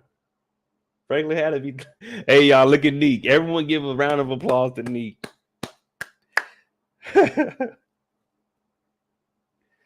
Told y'all drink, do a little bit of water in between. You can handle your, you know what I'm saying? You got to be able to handle that. We adults. We ain't 18. We ain't 19. We ain't acting like Leon out here. But even Leon ain't acting like Auntie Louie. Leon said, I want to do my own thing. But he's still rocking with Franklin. He got the projects, but he's still rocking with Franklin. He just said, hey, I don't know if I want to get into that investment stuff right now. But he's still rocking with him. He's not saying, hey, Franklin, I want to do my own thing. I don't want to be up under you. He's still getting them things from him. You see what I'm saying? Be a blessing. I felt him on what he said. He will do anything and win by any means necessary. Yeah, he's prepared for it. And that's telling you right now, if y'all are against me, then y'all going to be against me. But right now, I'm doing what's best for us. So you either going to rock with me or you're not. Because if you remove Franklin, then what? Teddy's spying on him. Y'all already having a hard enough time with Scully. Y'all just had a big, I won't even say a shootout, but y'all just had a big altercation with them to try to even get right. See what I'm saying? It ain't working. And Jam and Jerome out here in a Versace jacket zipped all the way up with the Jerry curl. It's hot as a motherfucker. He out here. You handle that. Like, damn, Jamming. Get right. Yolanda said they need to have real conversations. Meaning the fam, Louis was saying that they don't want, that they don't know what kind of ish they go through in the streets. They don't know about the ear assassination psychic. Yeah, I mean, Franklin doesn't know that, but you got to remember, Franklin was in the streets also. But what did Franklin say? I agree that, well, I can't agree that Franklin doesn't know what goes on in the streets. And the reason behind that is because Franklin told them, don't branch out and do your own thing. Stay up under me. Y'all won't be in the streets. That was the whole conversation right here. That's why Teddy said the problem isn't Franklin or the prices. It's about everyone breaking off and trying to do their own thing. You remember when they were all up under Franklin, it was just, hey, this is who we work with. We didn't have all these 3 different issues. You see what I'm saying? Now that Louis and Jerome doing their own thing, they had to worry about the crazy psychic against Scully and Inglewood. Leon got to worry about the projects. When we were working together, we were just putting the work out there. But now we have multiple things we got to care about because you want to do your own thing. And to say Franklin doesn't know what's going on in the streets, Franklin was in the streets. Franklin started in the streets. Franklin didn't know about the streets. Uncle Jerome knew about the streets and he taught Franklin. We forgetting Franklin got shot. Franklin was in these streets. So he knows about the streets. He knows what's going on out here. He knows about the drive-bys. Louis, I was there with you when you got shot. Yeah, I know about the streets. Don't talk to me about not knowing the streets. I got Peaches' fucking sick ass with me. I know about the streets. I got to keep Peaches with me. I know it's so dangerous out here that I'm taking a nigga that got a summer cold for 4 weeks with me everywhere I go. Louis, you can't talk to me about not knowing what's going on in the streets. I am the streets. I'm fucking Franklin Saint. Without Franklin Saint, there ain't no Louis. There ain't no Jam and Jerome. There ain't no Leon. It's fucking Franklin Street. That's my name. Franklin Street. From here on out, don't call me Saint. It's Street. And I ain't even going to say Street no more because I'm really out here. It's Street. Franklin Street. Don't come to me talking that shit no more, Louis, because I'm prepared to die for this. You ain't got nothing to do in these streets. When you fuck up, streets fix it. When Teddy talking shit, streets fix it. When Leon going through things, streets fix it. When Leon was about to get his ass turned in for murder, who fixed it? The streets did. I did that. I put him in my apartment. What happened, Louis? When you were getting your ass whooped by old girl, what happened? The streets fixed that. Don't talk to me about this shit. I'm really out here, Louis. You ain't doing a damn thing. All you doing is negotiating. You negotiating my bricks. My bricks. You don't have any bricks unless I give you the work. Don't talk to me. Don't talk to me about this shit. I told you in the beginning of the episode, we ain't getting a price cut. The shit's over with. We're getting it for the price that we getting it. 10 a goddamn key. That's what we getting it for. And if the price don't work for you, go tell them niggas it don't work. But don't come to me because I'm going to die behind this shit. And that's because Franklin's trying to go legit. I'm giving y'all business opportunities. You coming to me with all this crap? Franklin, Skreets. Franklin Streets. Don't talk to me about I don't know what's in the street. Motherfucker, I had a cane for a whole season. I know what the streets is like. I killed my homeboy. He told me I wasn't prepared for this lifestyle. I killed my homeboy. I threw a nigga in the trunk. Me and Leon chased a nigga down a hill. We shot a nigga. I went to the house looking for my work and I seen a nigga getting raped. And I don't even say the R word on this YouTube, but I seen it. I am the streets. Don't talk to me about not knowing what's going on out here because I fucking live it. Every single day Franklin gets up, he lives it. Oh, there was a cop next door. What happened to that? The streets took care of that. Not Auntie Louie. Not Jam and Jerome. Not Leon. The streets. Don't talk to me about that. Don't. I got to do this. You ain't got nothing to do with this. It's me. It's me. When people come, what did he tell them last season? When they come look for somebody, when all this shit goes down, they ain't arresting Leon. They ain't arresting Auntie Louie. They ain't arresting Jam and Jerome. They coming for Franklin Streets. That's it. They don't care about none of y'all. I'm the top dog. I don't have no one I can snitch on. I'm at the top of the food chain. You get arrested, you can tell on me. You got a dirty cop. You can tell on people. I can't tell on shit because why? I'm the big dog. Don't come to me with the streets. I know what the fuck is going on because I live this. I live this. Oh, you want to talk to Teddy directly? Did you know he was spying on me when I was going to get the work that I was going to give to you with Gustavo? Did you know that? No, you didn't. Why? Because you ain't in the streets. You ain't in the streets. You didn't even get rid of Melo. Who got rid of Melo? Scully got rid of Melo. You ain't do shit. Don't talk to me about this. Yeah. Don't talk to me about the streets. You don't know what's going on out here. Motherfucker, I tell you what's going on in the streets. Motherfucking Scully trying to get you knocked off. What was happening with Melo, I already knew about that. But I figured, let's see. Let's see if they can handle the The walls closing in on them. Yeah, you were scared. You were scared. I know what was going on. Don't talk to me about the streets. Who are you? You complaining about your broke ass talking about we ain't making no money messing with Scully. Well, I'm making money. Why? Because I am the streets. You and Jam and Jerome, y'all scrounging around to get by. You trying to go out to Arkansas. I told your ass don't go out there. I told you don't take your ass out there. We don't need to expand. You wanted to expand it. Now what? Now you ain't expanded. You still working with Scully. You ain't making no money. You getting bricks for 10. You selling them for 10. What kind of sense is that? Ain't part of the game. Yeah, it don't make no sense. 10 minus 10 is 0 on my book. Y'all tell me if I'm wrong. Y'all tell me in what mathematical equation is 10 minus 10 anything but 0?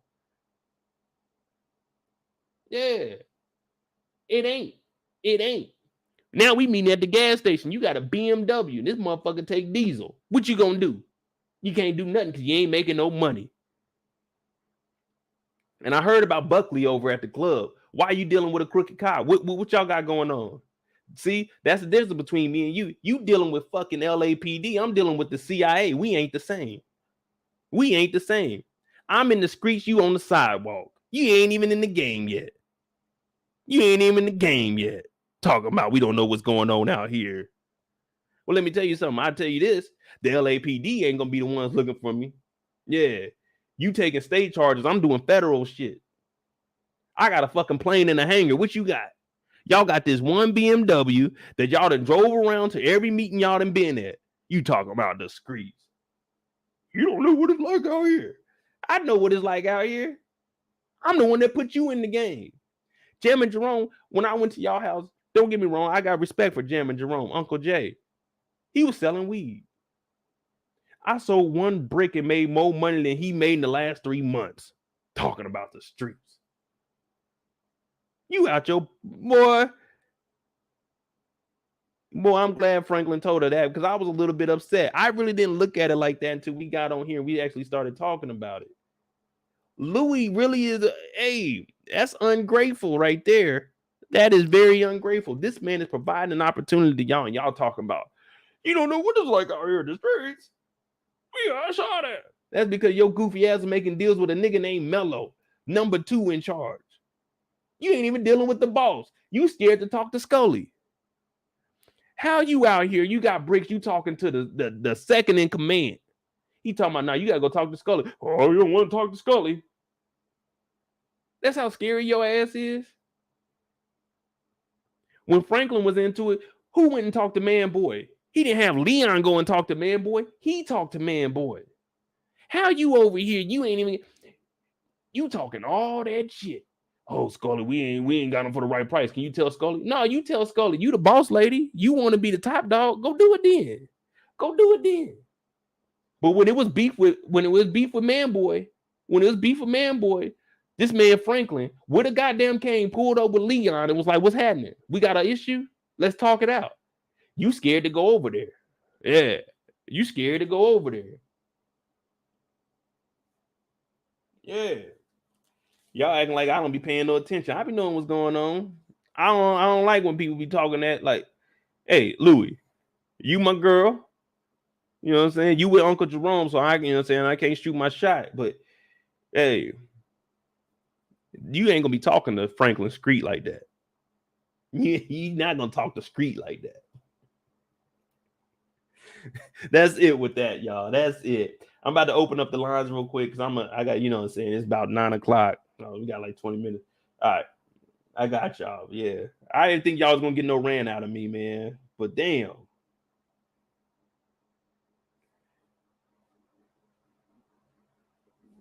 Was it the 2-hour mark? 2-hour, 10-minute mark? Sheesh. Now I tell y'all one thing. Ain't no one gonna get on here and break that down for you. See, I took us all the way back to episode 1 of season 1. When I get to going, hey, it ain't no stopping. If I see something that ain't right, I'm gonna break it down. Jeez Louise.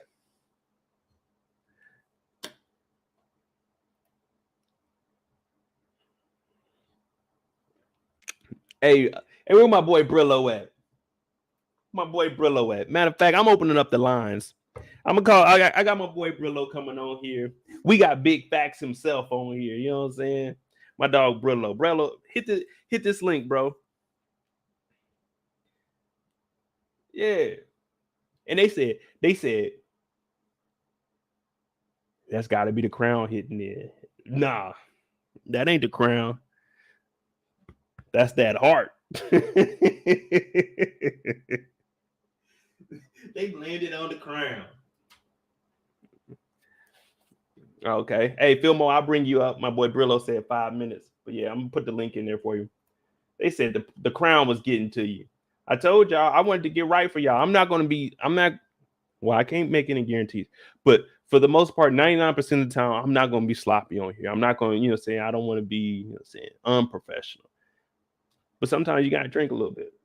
Have a little bit. Be 21 and older people to drink. And see, I ain't even finished the glass. We still got a little bit left. A little shot of a shot of a shot. So like, just a little bit.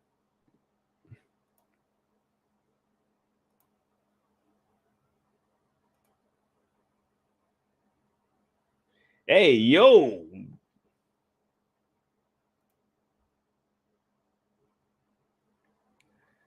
Damn, wrong one. Shit. Hey, we don't.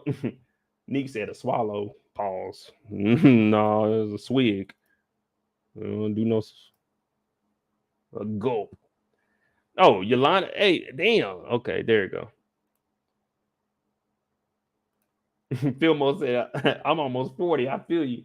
Shit, I'll be 37 this year, man. Now, if y'all get on Patreon, I act a damn fool. But, saying on YouTube, I can't, saying I'm about to be sloppy. Yolanda said she had 3 glasses. Yeah, I only had 2.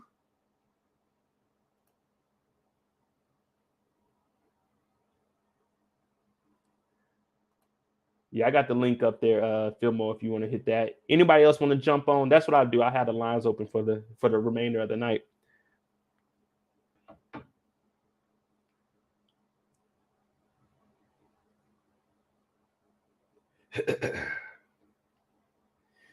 Throw a little dry too. Pause. Hey, shout out to Kendall for that $20 right there. All right. Cash out from Kendall. Thank you kindly. I told y'all I'm probably gonna have some wings on here tomorrow, y'all. You know what I'm saying? Yeah, I'm ready now. Just hit the link because when you hit it, you'll come in and I'll see you in there.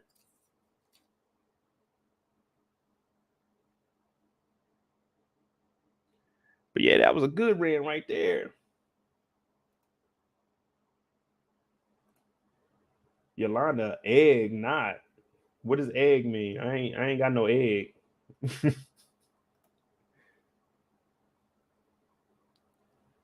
Oh, Fillmore said eggnog. Oh, you want to know what's up with Peaches? My bad. I forgot about Peaches. I think we had a little rant on his cold ass last week.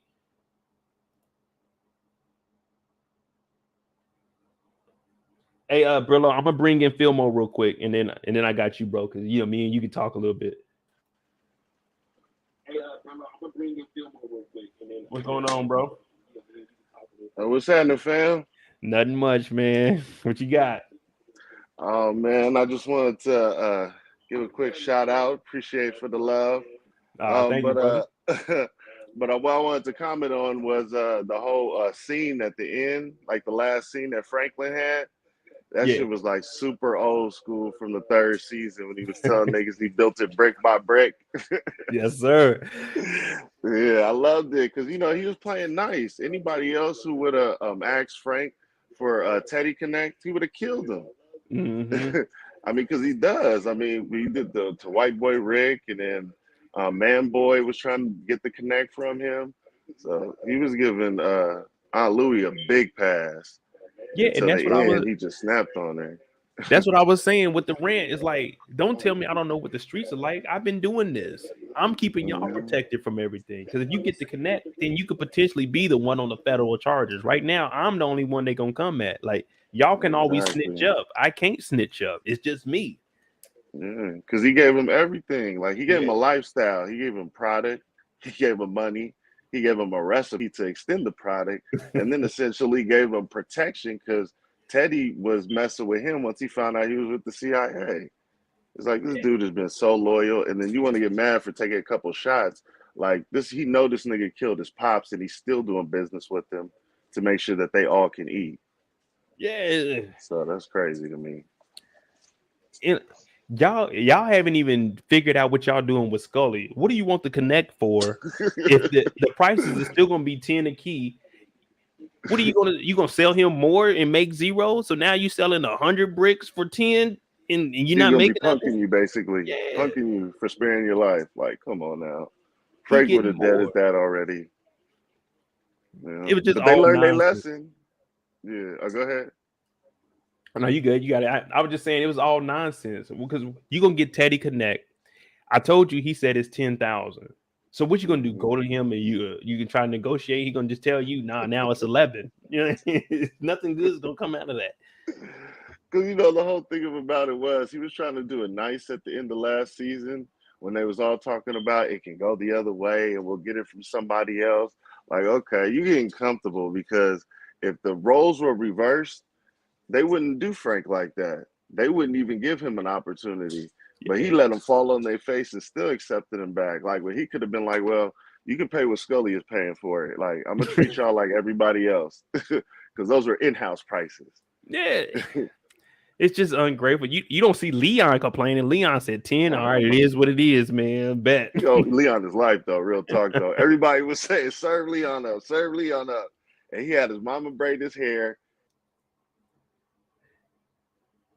Damn, we lost my boy Philmo. I'll bring it back up. Brillo, I got you, brother. Classic rant. What's up, my guy? What's going on, brother? I'm in. Oh, shit, my bad. I got Philmo up here too. Then I got something. For you. Go ahead. I just wanted to make that quick point. What up, Fillmore Slim? Oh, what's happening, man? But you know why the price don't matter, Mo? To Teddy, you know why it don't matter? Why is that? Think about it. Because he's serving both people. Exactly. Yeah, but that's if he wasn't, the price would have to drop because everybody would go to the cartel or whoever the opposition is. He's serving the Colombians, yeah. That's why he said it don't matter. Because if that's the case, he would have to drop the price, or they're gonna be sitting on a ton of dope. He don't have to drop it because he's serving both sides. Yeah, because you remember he told Gustavo, how was it with the Colombians? So yeah, he's serving everybody, and it's like, hey, this is what the price is. We're gonna keep it that way. Yeah. Exactly. Like, why is he gonna change the price for y'all specifically when he not doing it for nobody else? I mean, Grady was always, saying he was drugged up, so that's why he was like, well, 9,000. Oh well, forget it. Because for him, he wasn't supplying the Contras with the money. That's the difference between Grady and Teddy. And he was skimming off the top. Yeah, because he was buying cars. He had got the house. He got everything. You know what I'm saying? Teddy was actually, he was living modestly, but Grady didn't care. Grady was on drugs. He's having house parties. He's messing with Thing 2. He was like, fuck it, I'm living it up. My thing is this, bro. Why is Teddy so mad? Man, when he was at the table with Franklin, like, you don't smoke no more. He ain't even have a word for him. I'm like, do you think Saint did something to him? Like, you killed my pops or allegedly disappeared my pop. Why are you angry? Nah, he didn't kill him. His Alton was he was a top what would they call it? A high profile target. You know well, you got rid of what I'm saying. Like, why are you so mad? I don't get it. And then you moving off emotion, like you letting Franklin know, like you underestimating Saint. You underestimate him. You're not expecting him to notice the location. You know what I'm saying? To know that he getting watched. And then he go back in there and you got footprints and a chair sitting up there right on the window. Right by the window, like you slipping. Oh, okay. We got Erica Vane in here. Hold on, I'm gonna bring her up too. That's my girl right there. She right by the window. You slipping. What's going on, Erica? Hey, hold on. I'm gonna bring her up too. That's my girl right there. She, you might have to mute your you slipping. screen. What's going on, Erica? Hey, hold on. I'm gonna bring her up too. That's my girl right there. Can you hear me? I think you muted.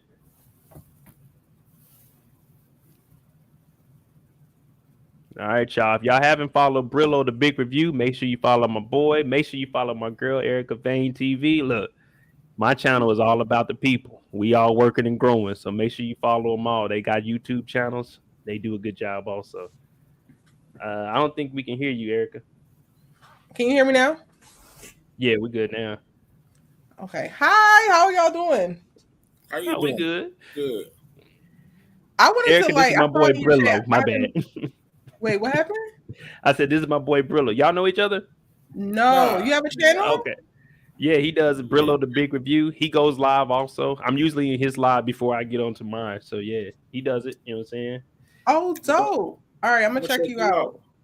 Oh, real quick. Got off my live, so I missed what y'all was talking about, but I saw in your chat that somebody was talking about Peaches, and I know y'all talking about Teddy right now. I'm struggling with like, what is Teddy's motivation? That's exactly why is he mad? Yeah, we trying to figure that. Oh, real quick though, that hat behind you, get rid of that crap. But don't do that. Don't do that. I live in LA, but I'm from Baltimore and I'm repping both. Okay, don't do that. Oh, I mean, right now we're trying to figure out what exactly is Teddy's motive, because there's no reason for him to be that mad. You don't work with the agency anymore. You're getting the money, so why are you spying on? You know, saying on the transactions, and what are you really doing? It feels like he has it out for Franklin, and I'm just like, but Franklin has never really done anything to you, and he just told you about how he know that you did something to his daddy, and he still don't have no smoke for you. So, like, what is it? He's just mad because he see how far Franklin has come without him, and he know that Franklin don't need him. He a textbook hater. I mean, there's no other reason. Really? I think so. There's no other reason for him to be mad. Like you said, Franklin never snaked him and never did nothing to him. Yeah, like you came up, you were missing for a year. Of course, I became the middleman. Hell, Grady wasn't really running the organization properly. He was doing whatever we wanted him to do. So I had to put some kind of structure to it. So that's why I'm the middleman now. But I do. Okay, so what I will say is I understand what he's saying about that. Like, they don't actually have to be operating separately. Like, what they have going on is very, very weird. Like, Louis has this built up tension towards Franklin, and they kind of cool, but then they have their moments. So I do feel like there's an extra step in there that's increasing the prices because they literally should be working as one. But then also, like y'all saying, like, it doesn't make sense in reference to what is motivating Teddy with such vitriol. So I don't know.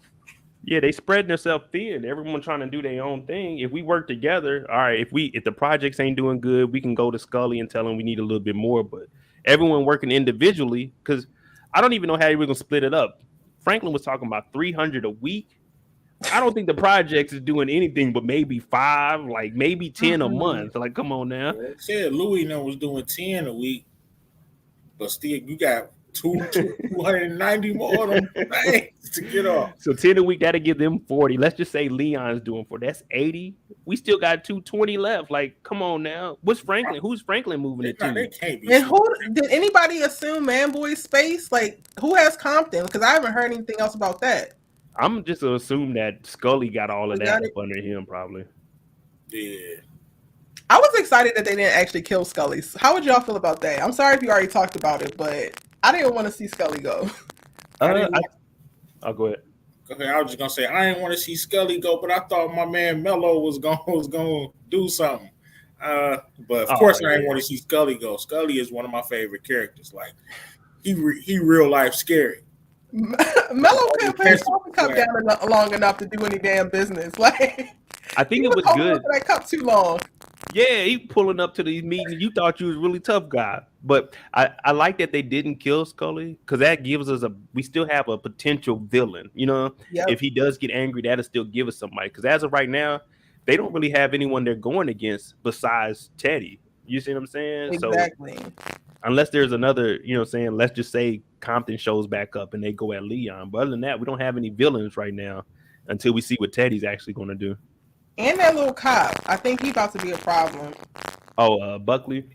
I'm trying to figure out who she going to offer up because I thought, like, coming out of last week's episode, I was like, well, Scully just presented himself. Y'all got to get rid of him, so maybe it's that. But clearly they're back in bed with him, so I'm just like... on my live said, what if she give up Leon? I was thinking about catch a bullet if she do that. Like, why? I was thinking about that, but I'm... Like how you guys are saying, she's going to have to catch a bullet. I don't see Franklin going along with that. So the only thing I could think is when I made my poll, that's what I was thinking. Maybe in the long run, it might backfire on them and they get into it with Scully, and that'll be the person they actually give up. I mean, you give up time because this little coked out self or whatever's going on with this police officer, he needs somebody today. He's getting fired next week. Like he needs somebody now. He's on crack too. You see how he was in the bar on the episode 1 and 2 that he was going hard. Gumbo in the office. I was just like, girl, this is a circus. Man, I don't know what he was doing in there. But yeah, whatever he was in there cooking, you know that office was stinking. For sure. How are you feeling about the season so far? Like with these first 3 episodes? I think it was good. I forgot who said it was it's more like a build-up episode, you know, like a filler, but it was giving us a little story and it's going to show us how the storyline is going to continue. So I mean, I like it because it's giving us action.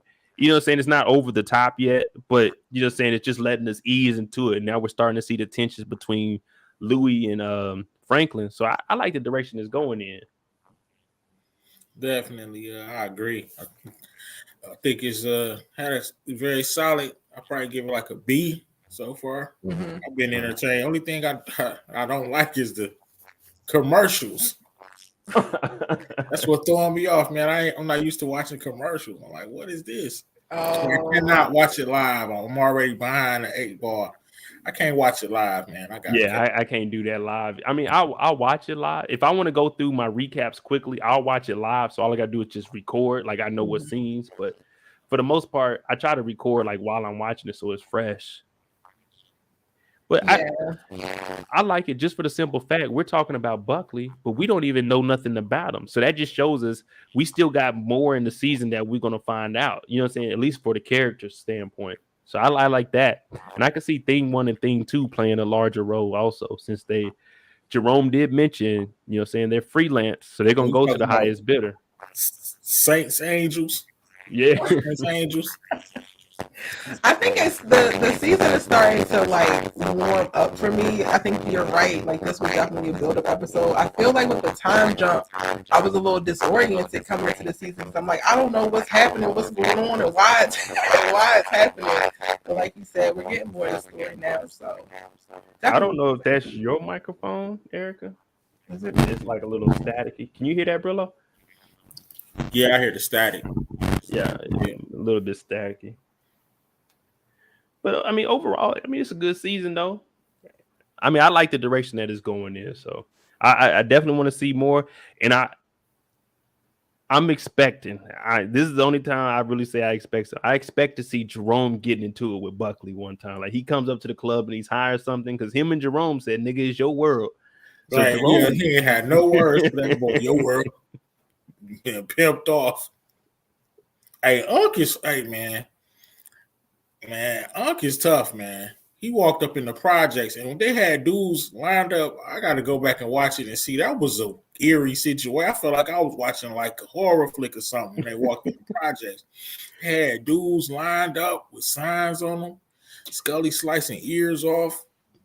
Like, yeah, that's what I was saying. I was like, there's no way LAPD shouldn't be over here shutting this down. Now, I don't call the police, but if I lived across the street and I seen this shit, I'm like, hey, man, no, this is just too far here. Like, if there's a couple of shootings or something, all right, I ain't gonna say nothing. But, hey, they got naked people over here with signs on them. And I heard someone got their ear cut off yesterday. This ain't no place I want to, you know what I'm saying? I'm not trying to live across the street from here. And he's saying Bible verses and like Scully on another level. Definitely, man. Ain't nobody... level. Is it better? Yeah, it's better now. I can't hear it now. Okay.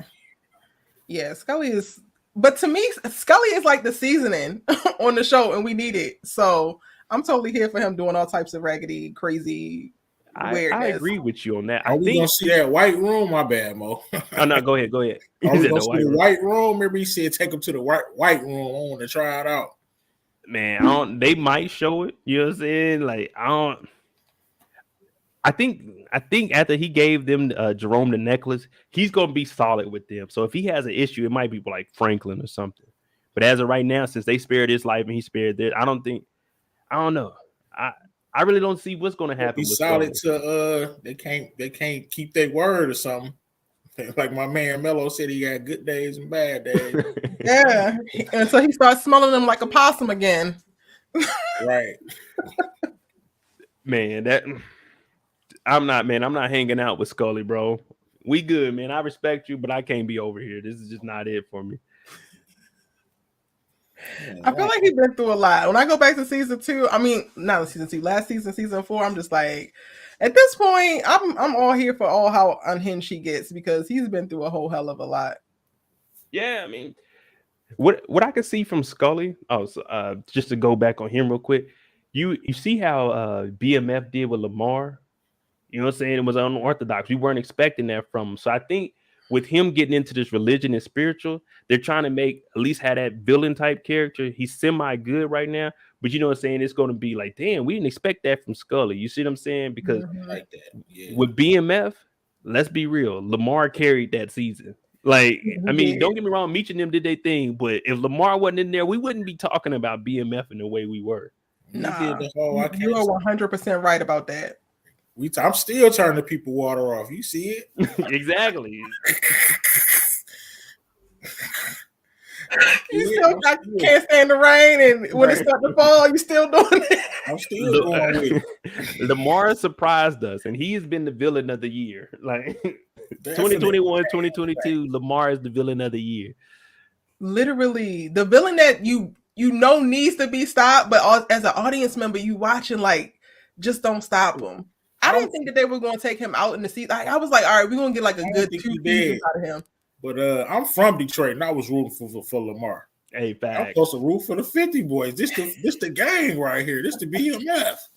I got you, Roadrunner face. Hold on a second. I love to dip out. I just wanted to pop in to show a little bit of love and add my 2 cents. Mo, I love your lives. Keep doing what you're doing. I'm going to check you out, Brillo. Everybody check out Erica. Yeah, check out the Brillo. You know, that's my boy. Whenever I'm live and he's in there, I'm gonna bring him up. Same for Erica Vane. You know what I'm saying? She reached out to me, so make sure you follow her channel also. She has other shows outside of Snowfall, Power, and everything. You know what I'm saying? She does a little deep dive into some stuff I'm looking at like that might be interesting. But thank you for joining. We're gonna make some magic. Oh yeah, right. I got you. All right, Roadrunner face. I'm gonna bring you up. Make sure you mute the stream when you come in so it won't be like any echoing. Can you hear us? Yeah. Can you hear me? What's going on, brother? Road runner. Hey, man, I hear road runner, man. Coming out from Florida, man. Hey, man. Shout out to all of y'all that do all the streaming. Appreciate it. Shout out to you, Lamont, all of them. Oh, that's my next next guest. I'm trying to get Lamont on here. I ain't gonna lie, man. Hey, y'all keep me on the road, man. Y'all get me home a lot of nights, bro, because I be needing stuff to keep my attention. You know, some of these nights I be coming in 2, 3 in the morning, man. You know, don't nobody want to pick up the phone. Yeah. Hey, man, Mo be on the road with me. You feel me? What's up? Hey, man, I appreciate you, man. That's Brillo right there too. Yeah, that's Brillo in here. Oh, that boy Brillo be getting active, man. He be moving around. I see you, Brillo. You know it. I'm out here grinding, man. This I locked in with Mo, man. He been one of the realest, man. It's really you know, unlikely. Like you don't really get that a lot. So I'm grateful. Hey man, Bo, shout out on that rent you just did, man. They ain't man. Like Hey, but for real though, like I said, bro, I should have been taking notes because I be trying to get at people when they be talking junk about Franklin, bro, because that's my guy. So I'm gonna have that little breakdown you did from season 1. Like I'm gonna have to pinpoint some of them. That boy You got to was remind them because you got to remember. A lot of people really ain't watched it from the beginning. They may have jumped in season 3, season 4, so they really just playing catch up. So I had to take them back to episode 1 because Franklin wasn't in the game. He had to learn it. Louis wasn't never in the game. Let's just be real. She was never in the streets. Let me ask you something though, Mo. Remember how they were saying that Franklin is becoming the middleman in his own operation? In what way? Who is he getting to be the front runner? Because it seemed like, he putting his face on everything. Well, the reason they were saying he was becoming the middleman is because they all branched off. Now you remember when they were originally together, it was Franklin would come in. This is what we got. Hey, we gonna put it out in the streets. We were one. But once Leon went to the projects and Louis and Jerome, they branched off. Remember, they tried to expand out to Arkansas. So Franklin became the middleman. I'll get it from Grady or Teddy, and then I'll give it to y'all. But originally they were up under one thing. So when Franklin got it in, he was getting the cut of everything. Well, everybody was split. Yeah. So they were one. So that's why they considered him a middleman. I don't see what's up with Jerome. I understand they want to do their own thing, but they not even really looking at it in the long run. Like Franklin in it for the long run. He really trying to legitimize everything. Like they only thinking about next week. Right. Yeah, definitely. I don't know, but in that game, man, then really you lucky to get a 5-year run, honestly. Yeah, I mean, back then you could last a lot longer because they ain't have all the technology. Yeah, you could last longer. They could last long now if they just get up under Franklin. He's telling them, I got the protection from Teddy. Don't go talk to Teddy. Just follow my lead. I'm going to handle everything. Because that's what he was saying last season when he got into it with everybody. When they come and arrest somebody, they're not coming for y'all. They're coming for me. So if y'all get up under me, y'all are protected. We're going to make money. And I'm going to be bringing you business opportunities because he originally wanted to get out for the last 2 seasons. He's trying to get out the game. But they all thinking, like you said, day to day, let me figure out how I'm going to get these bricks all. Like, nah, yeah. I'm giving you a business opportunity. Give me your, I won't say give me. Put in your 10 million. We can go legit. Y'all don't have to do this. Like, what is the club bringing in? Y'all got a whole club and y'all worried about these bricks. Like, you can easily focus on that. It ain't nothing but a front, too. Yeah, exactly. But even if they are probably making some money. They probably making a little money with the club. But really, it's still a front. Yeah, it's still a front. Jerome said he said, I want an investment of 10 million from y'all. He said that's almost all of our savings. So let's just say they got like 12 million in savings. Y'all still got enough money to do what y'all need to do. At this point, it's really just. I would invest the 10 because that's what I'm saying. Look at it like this: from the time span from when they first began to now, like you looking at roughly about 3 years? Basically. If they saved up that amount in 3 years, they looking at about $3 million a year in saving on top of the maintaining their lifestyle and everything. Shit, I don't see why they don't just sit back and just eat like that. But I mean, that's how it is for all the. Yeah. What they trying to go to the feds? I mean, I guess they look at it. I ain't gonna lie though, it pissed them off. My bad. No, you good. Go ahead. No, go ahead. Oh, my bad. The only thing I was gonna say was, I guess it really pissed them off with that man boy and that Scully situation.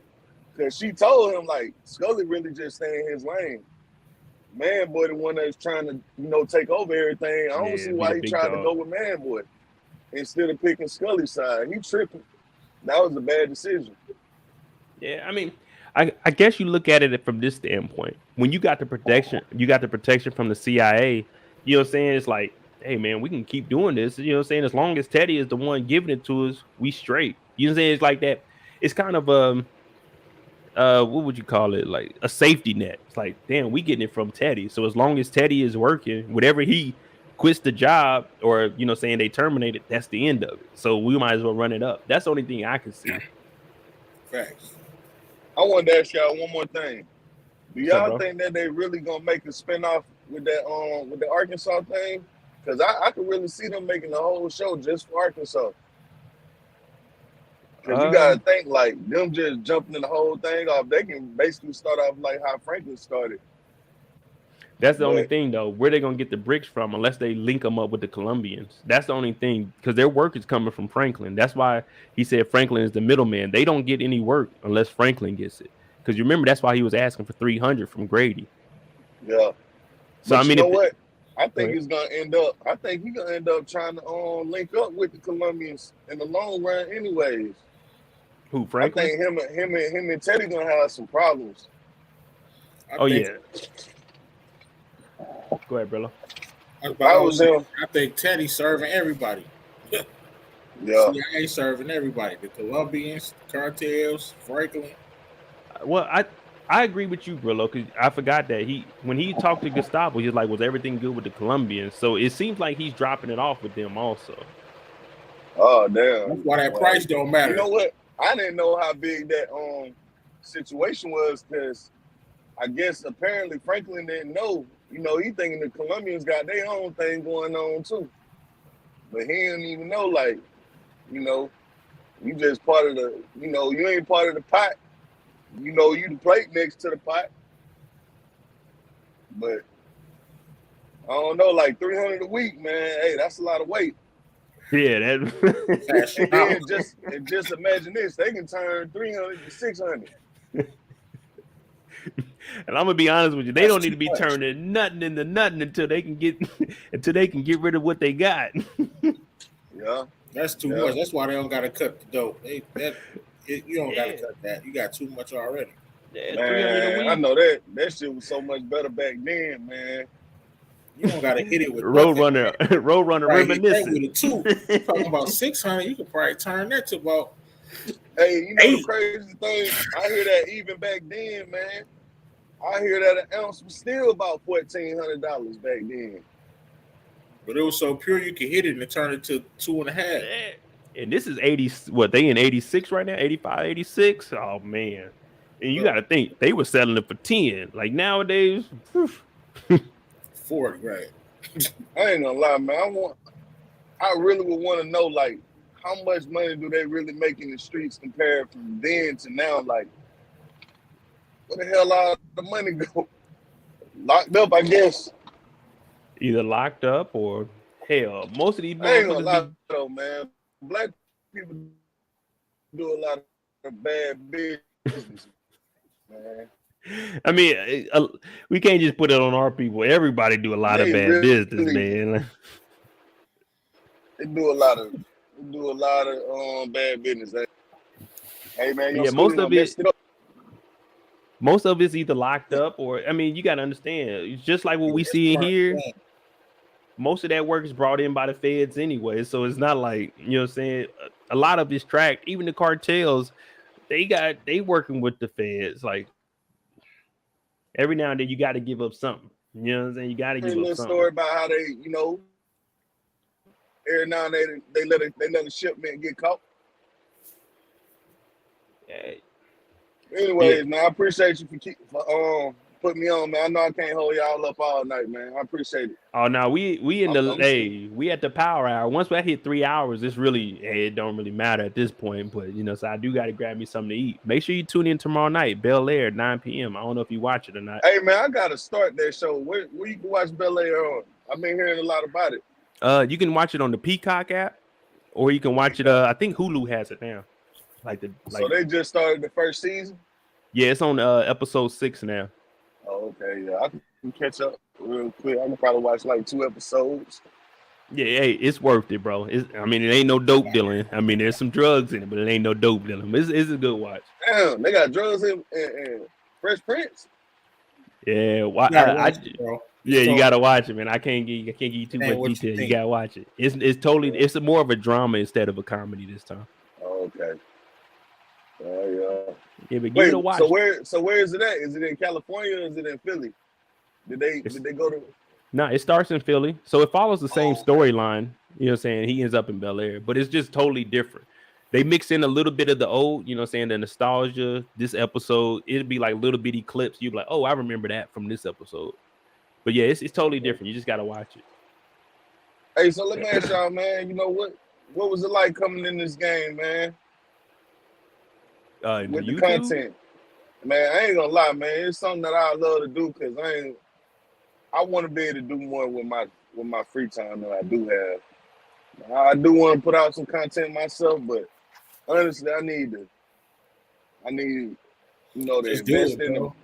Yeah, I gotta start with something, Just do it, cause I mean, at first, you know what I'm saying, I was like that. I was watching and I liked the show so much, so I just started doing it, bro. And each video got better. Started locking in with people. Shit, I'm still just started. I just started in July. Yeah. That's the hardest part is just getting started. I think my first video was January 2018, and I was really only just talking about power. So I only did one episode a week. But as I got into it more, I have daily uploads. I do more shows, but I have daily uploads. I talk about specific scenes and I break them down. So if you on the road, hey, just put your camera up and just talk whatever you want to talk about. Like if you watch a show, just get on there and talk about it. You come on here. As long as people know what the show is, come on here and talk to me. I don't care, man. I'm gonna support everybody. So I ain't gonna lie, because I want to get surgical with it, because I know it's like some way that you can break it all the way down. Like I like how like Lamont them do it. I like the way you do it too, because a lot of this stuff be making sense. But then with some of these shows, you never really know. Yeah, so for me, throw a quick spin in there, but hey, man, you really just get to talk about theories. I think that's cool as hell. Yeah, you just talk about a theory. You see something, you talk about it, and as you watch more shows, that's why you'll see me talk about the foreshadowing and stuff. You'll just start to notice things, and my whole perspective of a show, I'll point out little things that I don't think anyone noticed. Like when I seen the dude with the tank top, for me that shit was funny. Like, hey man, we came here to do some real business. You got a damn tank top. Like, what do you? Hey, you didn't get the memo? Like, so for me, I like to call out stuff like that, and that's really how I got into doing my recaps. I'll see a show, I'm like, hey man, that's not realistic. So I was like, bring some realism into it. And it's gonna be a grind. Don't get me wrong. It's not the same for everybody. Some people, they just pick it up and boom, they take off. But I didn't really start picking up till November of last year, and then I really I jumped up there. But it's slowing down now. But I got Brillo, Kendall, Neek. I got you'll have your your regulars, and that to me that's all I really need. Yeah. Like doing is editing easy? Do they have like an app just for the editing thing? Like that's more so what I want to get, because I want to put like a funny spin on mine. Like I don't know if y'all know. There was a YouTuber from a while back. It was a dude called Hot Damn My Rock. He used to make the funny videos, man. This dude was funny as hell, but I like how he put the comedy thing on it. They got apps that you could do all the editing. It just really depends on what you want to do. Like I used to do all the green screen and shit. Let me tell you, it was a waste of time for me. I do a green screen, go in there, chroma key, get had the title and stuff behind me, but they make things simple. Like if you look at what Brillo got, he got the green screen behind him, but it's not a green screen. It's just you put it up and it filter out. So it's a lot simpler. It just depends on what you want to do. To your channel too, Brillo. Appreciate it, bro. Was it Brillo? Yep, it's right there. The big review right there. Yeah. All right. I'm gonna check you out. Cause I ain't gonna lie, man. I be getting rolling between 4:30 to 5 in the morning, bro. Some of these times I be coming back damn near 3 o'clock in the morning, rolling all day from 4. Like, just think of that. That's over 20 hours. I know I ain't supposed to do that all the time. But shit, man, you're supposed to be taking them breaks, man. They checking their phone. I do hours on the road. It depends on the workload, bro, because I'm in a food service, bro, so I got to touch everything on the back of this truck. But I got a ramp, too. It depends on, if I ain't loaded too heavy, that's less work. You know what I'm saying? I do get hotels and shit, too. But, hey, I be needing my Friday, Saturday, Sundays. That's why I was saying for that free time, man, I need to learn how to push some of this content. Yeah, man. Like I say, hit me up on Instagram if you need help with anything.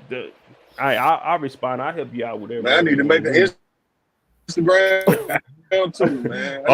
You got Instagram too. I just got Facebook right now. Hit me up on Facebook. I gotta catch up, man. Matter of fact, well, I know you ain't trying to hear people with your Facebook. Damn. Hey, send me an email, moedotj@gmail.com, and I'll hit you up on Facebook and we can talk. Yeah, that's dope. Okay, yeah. I know people. I ain't gonna lie, man. Y'all boys be keeping me rolling, man. They not trying to hear about our grind right now. Man, shit, they really don't know, man. Y'all making YouTube good ass money, man. Yeah, and shit, y'all getting it on this end, cause shit, I be needing this shit to keep me interested. I ain't gonna lie, it's only so many people you can call all day. Yeah, and that's one thing about me. When I do my channel, I like tomorrow I'm gonna have the top 5 moments for Snowfall. So me, whenever I sub to somebody, I'm like, man, I'm subscribing to you. I'm looking at it like as a TV show. Cause I mean, I know it's a business, you know what I'm saying? So for me, I'm like, I gotta at least give the people 1 or 2 videos a day. So for me, I'm giving daily content. Of course, if I start getting bigger, I might not be able to. But right now, when I sub to somebody, when it pops up as a notification, I want to see, you know what I'm saying? Okay, they did something. Because, you know, like you said, for you, all right, I'm driving. I want something to look at. Nothing that I'm interested in is popping up. So if I can break down. Yeah, me rolling, man. So if I can talk about scenes and break it down a little bit more in depth, because, you know, doing a recap, I can't spend 10, 15 minutes on one segment. I got to just go through it so they can hear it. So that's why I started doing lives when I go 4 nights, because I want to go more in depth. And the rants weren't even planned. It was just one day, I forgot what we was talking about, and I just went on, and people like it. So now I'm chopping it up so they can just go back and watch those. But yeah, so yeah. Classic. Hey man, that's dope, man. Keep the content coming, man. Yeah, I'm gonna keep on listening, but shit, somehow I'm gonna figure out a way to get my toe in the dope, man. All I'm gonna say is, like, if you want to get into TV shows, for me personally, I say that's probably the easiest thing. I mean, because everybody watches TV. There's more people that watch TV and TV shows than anything else when it comes to like entertainment. So if you got something, even if it is just like sports or something, the hardest part is just starting. Once you start recording, after that, like, I'm gonna be on here probably like 2 or 3. I don't go to sleep till like 3 in the morning. You'll see, damn, Mo just posted something. It's gonna premiere at 8 in the morning. Like, yeah, I'm up. I might record 3 or 4 videos before I go to sleep, space them out. But yeah, the hardest part is just recording. So you gotta find what your niche is. Let me ask you something. Do you work on like a regular day job? Oh no, brother. I'm like semi-retired. So hey man, shit, I'm trying to get there, man. I'm trying to get there. I love to be able to do something, you know, when it take less of a effect on my body, you know, but man, I'm gonna get there someday. I appreciate it. With you being on the road, I see a lot of people like you drive a truck. Yeah, man. Shit, I need to get like my boy the Game Spitter, man. That's what that boy Hey, I was just about to say, man, Game Spitter every single day. I'm refreshing. Like, did he pop up anything new? Yeah, Game Spitter. I'm watching him. I'm watching AK-47. I ain't gonna lie, man. Hey, all y'all folks, man. Like when I start this thing, man, my first video I'm gonna make, man, I'm gonna shout out to every single channel I'm rocking with that keep me on the day-to-day. That motivate me to want to do it and put my spin on it, man, because I ain't gonna lie, man, I want to kick the doors in. You know, I want to at least get a voice to at least, you know, like Pac say, spark. You know what I'm saying? I also try say to change things a little bit. And that's what I say. Everybody over the age of 30, if you're still in here, we still got, 54 people? Look, if you over the age of 30, make a YouTube. You have life experience. So anything that you say, like, I went on a rant about me doing water sampling in Poland in 2016 in preparation for Russia doing something like this. We all have life experience. So even whatever experience you have, you can relate it to a TV show. Like, what we did like 15, 20 minutes of me talking about going to work and people, you know what I'm saying, reporting you for being late. I mean, it had something to do with the show, but in reality, it didn't. It's just experience. Like we all in That here, we damn, talking, we all go through the same shit. So it's like, but why it's not that just talk about military, it? man. Yeah. Hey, you know what? I Hey ain't Mo, gonna lie, man. A lot of people need to. I gotta shoot a my little bad. move real quick. All right, bro. Hey, Hey, hold roll, on real quick, Road Runner. bro. That's all you gotta do. Yeah, just start recording. Everybody shout out. I mean, follow my boy Brillo, the big review. All right, brother. Yeah. Oh yeah, we're gonna have I'm definitely gonna link up with Brillo because I be seeing him. He moving around, man. I heard Jay Moore holler him out today. Oh yeah. Jay Moore. Shout out to Jay Moore. I had him on here Sunday night. Yeah. So yeah, like everybody, for the most part, everyone that I've interacted with, everybody's cool. So they'll help out. You know what I'm saying? If you need anything, we'll bring you up. You can talk, you know what I'm saying, promote your channel. I don't care. It's enough money. It's billions of dollars out here. So if this is what you want to do, anyone else doing it YouTube, hey, y'all watch the show. You don't even have to know too much about the show. You get on, you just, hey, I think Franklin should do this. Okay, well, we're gonna talk about what you know what I'm saying, what you got to discuss. So definitely make like that. I ain't even see the episode yet, but since I done heard the breakdown, I already know what it is. Yeah. You know what I'm saying? I know what I'm expecting. And that's the thing. You can use, like, you hear we talking about, you can even use that in your perspective when you're watching. Like, oh, I didn't even notice this. You know what I'm saying? Brillo pointed it out, Erica pointed it out, Mo pointed it out. And then you can use that because we all working together. And that, you know what I'm saying? The end goal is all of us to be successful. So I'm gonna definitely help y'all out. And like I say, I don't ask for no donations. All I need is a like and a subscribe. That's all I need, people. I enjoy being on here. Yeah, I damn sure enjoy listening to it, man. So, hey, check it out, y'all. Y'all heard it first. Roadrunner Face is gonna make a YouTube. So, what is today? Today is Thursday. He gonna shoot me an email tonight. By next week, we're gonna at least have a YouTube created. Well, we already got the YouTube, right? Because you in the chat. Yeah, so, I need to start it all up, man. I'm gonna give me an Instagram and everything. But you know what? I just need to be selling it on just the one name because I want to make everything under one name and make it more simple. All right, hey, if you serious, hey, we holding you March 15th. March 15th, Roadrunner Face better have an Instagram, and we gonna at least post our first video. Hey, this is Roadrunner. You know what I'm saying? I'm driving the trucks. This is what I'm. Hey, March 15th, we holding you to it, brother. We gonna. Hey, you want to do it? We gonna do it.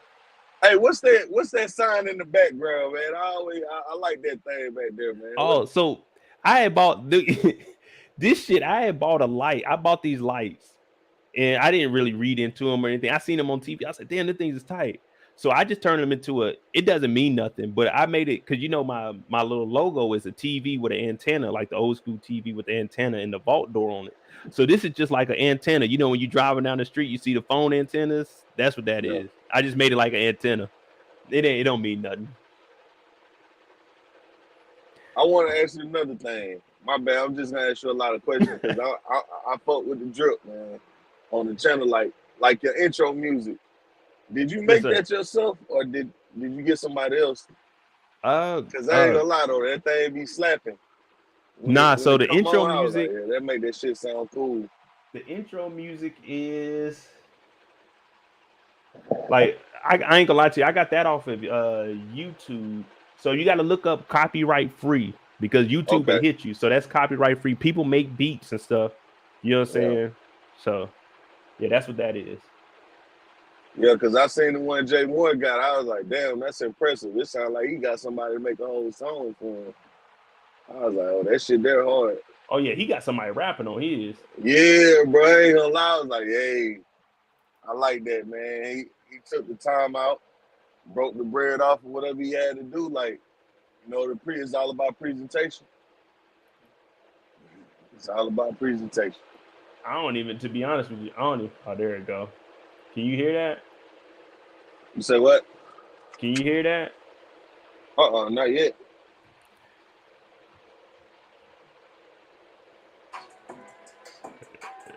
Yeah, that's the intro. I got that off of YouTube. It's a copyright free. Okay. Yeah, but like I say, man, shoot me an email. Mo.J? You said Mo.J at Gmail. Yeah, I got you. Okay. I'm definitely gonna do that, man. I wanna change my life, man. I'm trying to do something extra with my time. Kendall thought it was the him and his logo. Nah. Oh, I will tell you this. Like, I be stumbling over words. Like one recap. I got countless recaps talking about the Jimenez cartel. People, it's not Jimenez cartel, it's the Jimenez. So you gotta don't worry about that. People gonna say what they gotta say in the comments. I mean, you can't make a big deal about it though. All right. Yeah. So this is the argument too. I know it's not the show that you was talking about, but we was talking about who was older, JP or Tommy. Shit, I don't know. I think JP is older. Yeah, JP. JP's got to be older because she left and moved up to New York with Tommy, with Teresi. But what about that video that they had in the house, though? Do you think that was there that he seen, after, or when he was already growing up? Or I wonder how that video come into play. Because you remember I had the video with Kate and Tommy as a kid. Yeah, see, look, I got something to show you. See, I don't know. Maybe they sent that video to grandma. You see what I'm saying? Because that's Miriam's house. That's grandma's house. So I'm not too sure. And another thing I was wondering about was when Tommy came on Ghost season 1 at the end, is that before he go to Chicago or after? I wonder, is this first season gonna go into that? I wonder how they got that, They said they aren't running simultaneously. So from what I was reading, I think what Tommy is doing is going on, and then what's the name? Book 2 happened after that. Because the thing that I was reading was saying that the timeline, everything that Tommy is doing is happening before season 2. So I'm thinking it was running right before season 1 and he came back. You know what I'm saying? I'm gonna have to do a little more. I was supposed to break down the article. I'm gonna definitely do it, but since I got more shows going, I haven't got to do the actual articles. I just been doing a breakdown. But right now, Tommy's season is running before season 2 for sure. But I think it was right before season 1. Okay. When he said that, I was like, oh, maybe he came in right after, the end, whenever he came back. Because then, for that reason, he wouldn't have no reason to go back to New York. Because he keep telling everybody to stop talking about New York. Like, you stab no girl. He don't want Tatiana. He don't want anything to do with that. New York up. Yeah, see, Yolanda said Tommy left immediately. I'm like, damn, are they gonna at least put Kate on the phone? I know he had a problem with his mom. I think if we go a little bit more in depth, we might go a little bit more in depth. But hey, Roadrunner, my brother, I know you on here driving and stuff, but we at 3.5 hours, man. I know you need something to listen to, but brother, I gotta grab you something to eat. Hey man, tune in tomorrow. I'm gonna hit you up when I get home, man. It's gonna be like 2-3 in the morning my time, but that's fine. I'm gonna shoot you an email, man. I support everybody, brother. You know what I'm saying? I'm not trying to rush you off, but I'm definitely gonna help you out behind the scenes, so we're gonna get you right. Okay, but I appreciate it. Thank you for tuning in. We're gonna get you right. March 15th is our we got a deadline. We got to get March it done. 15th. We gotta have an Instagram up. We gotta have our first YouTube video up. So let's get it. I like it. All right, I'm gonna put that on my calendar. So I'm definitely trying to get that done. I'm gonna shoot you an email tonight, or if not tonight, first thing in the morning. That works. All right, man. I appreciate you, man, for having me on, man. All right, brother. Be safe out there, man. Get to your destination. All right. Appreciate it. Now. I see my girl Yolanda using Cheat Sheet. That's where I be getting all the information from. CheatSheet.com, people. They be on it. But listen, I'm Mo.J. We got 3.5 hours in. We got us a nice little rant in too. Kendall, hit me up on Instagram so we can go back and find the Tasha rant that you talk about. I don't remember a Tasha rant, but definitely hit me up. Court. Yeah, we still up. If the people are up, I'm up. But yeah, Kendall, hit me up. We're going to find that rant.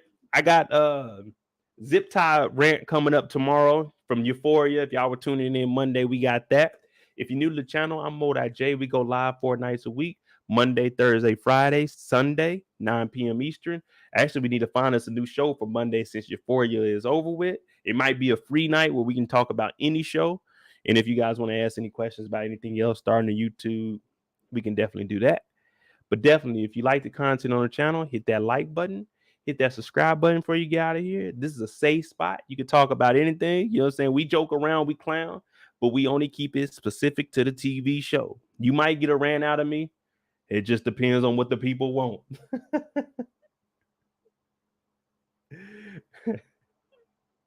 Oh, and Philmo, definitely hit me up, brother. Mo.J on Instagram. That'll be the quickest way. If we're going to, you know what I'm saying, if you want to send me some beats or something, you want me to get in that booth, then we can talk about the email. But definitely Instagram is the quickest way to hit me up. Neek, have a good evening. Bianca, thank you for that. Make sure y'all hit that like button, the subscribe button before you get out of here. Tune in tomorrow night, episode 6. Bel Air, the recap is up. We dropped it today. The recap for Bel Air, episode 6 is up. Tomorrow night, 9 p.m. Eastern. We got that going on. Hey, it's a good one too. Our boy Carlton, he cleaning up. He just turned a new leaf. But thanks for watching, y'all. I'm Mo.J. Hit that like button. Subscribe. Oh, it's Friday. Don't work hard. Don't work hard tomorrow. Show up on time, but don't work hard. Thanks for watching. I'm out.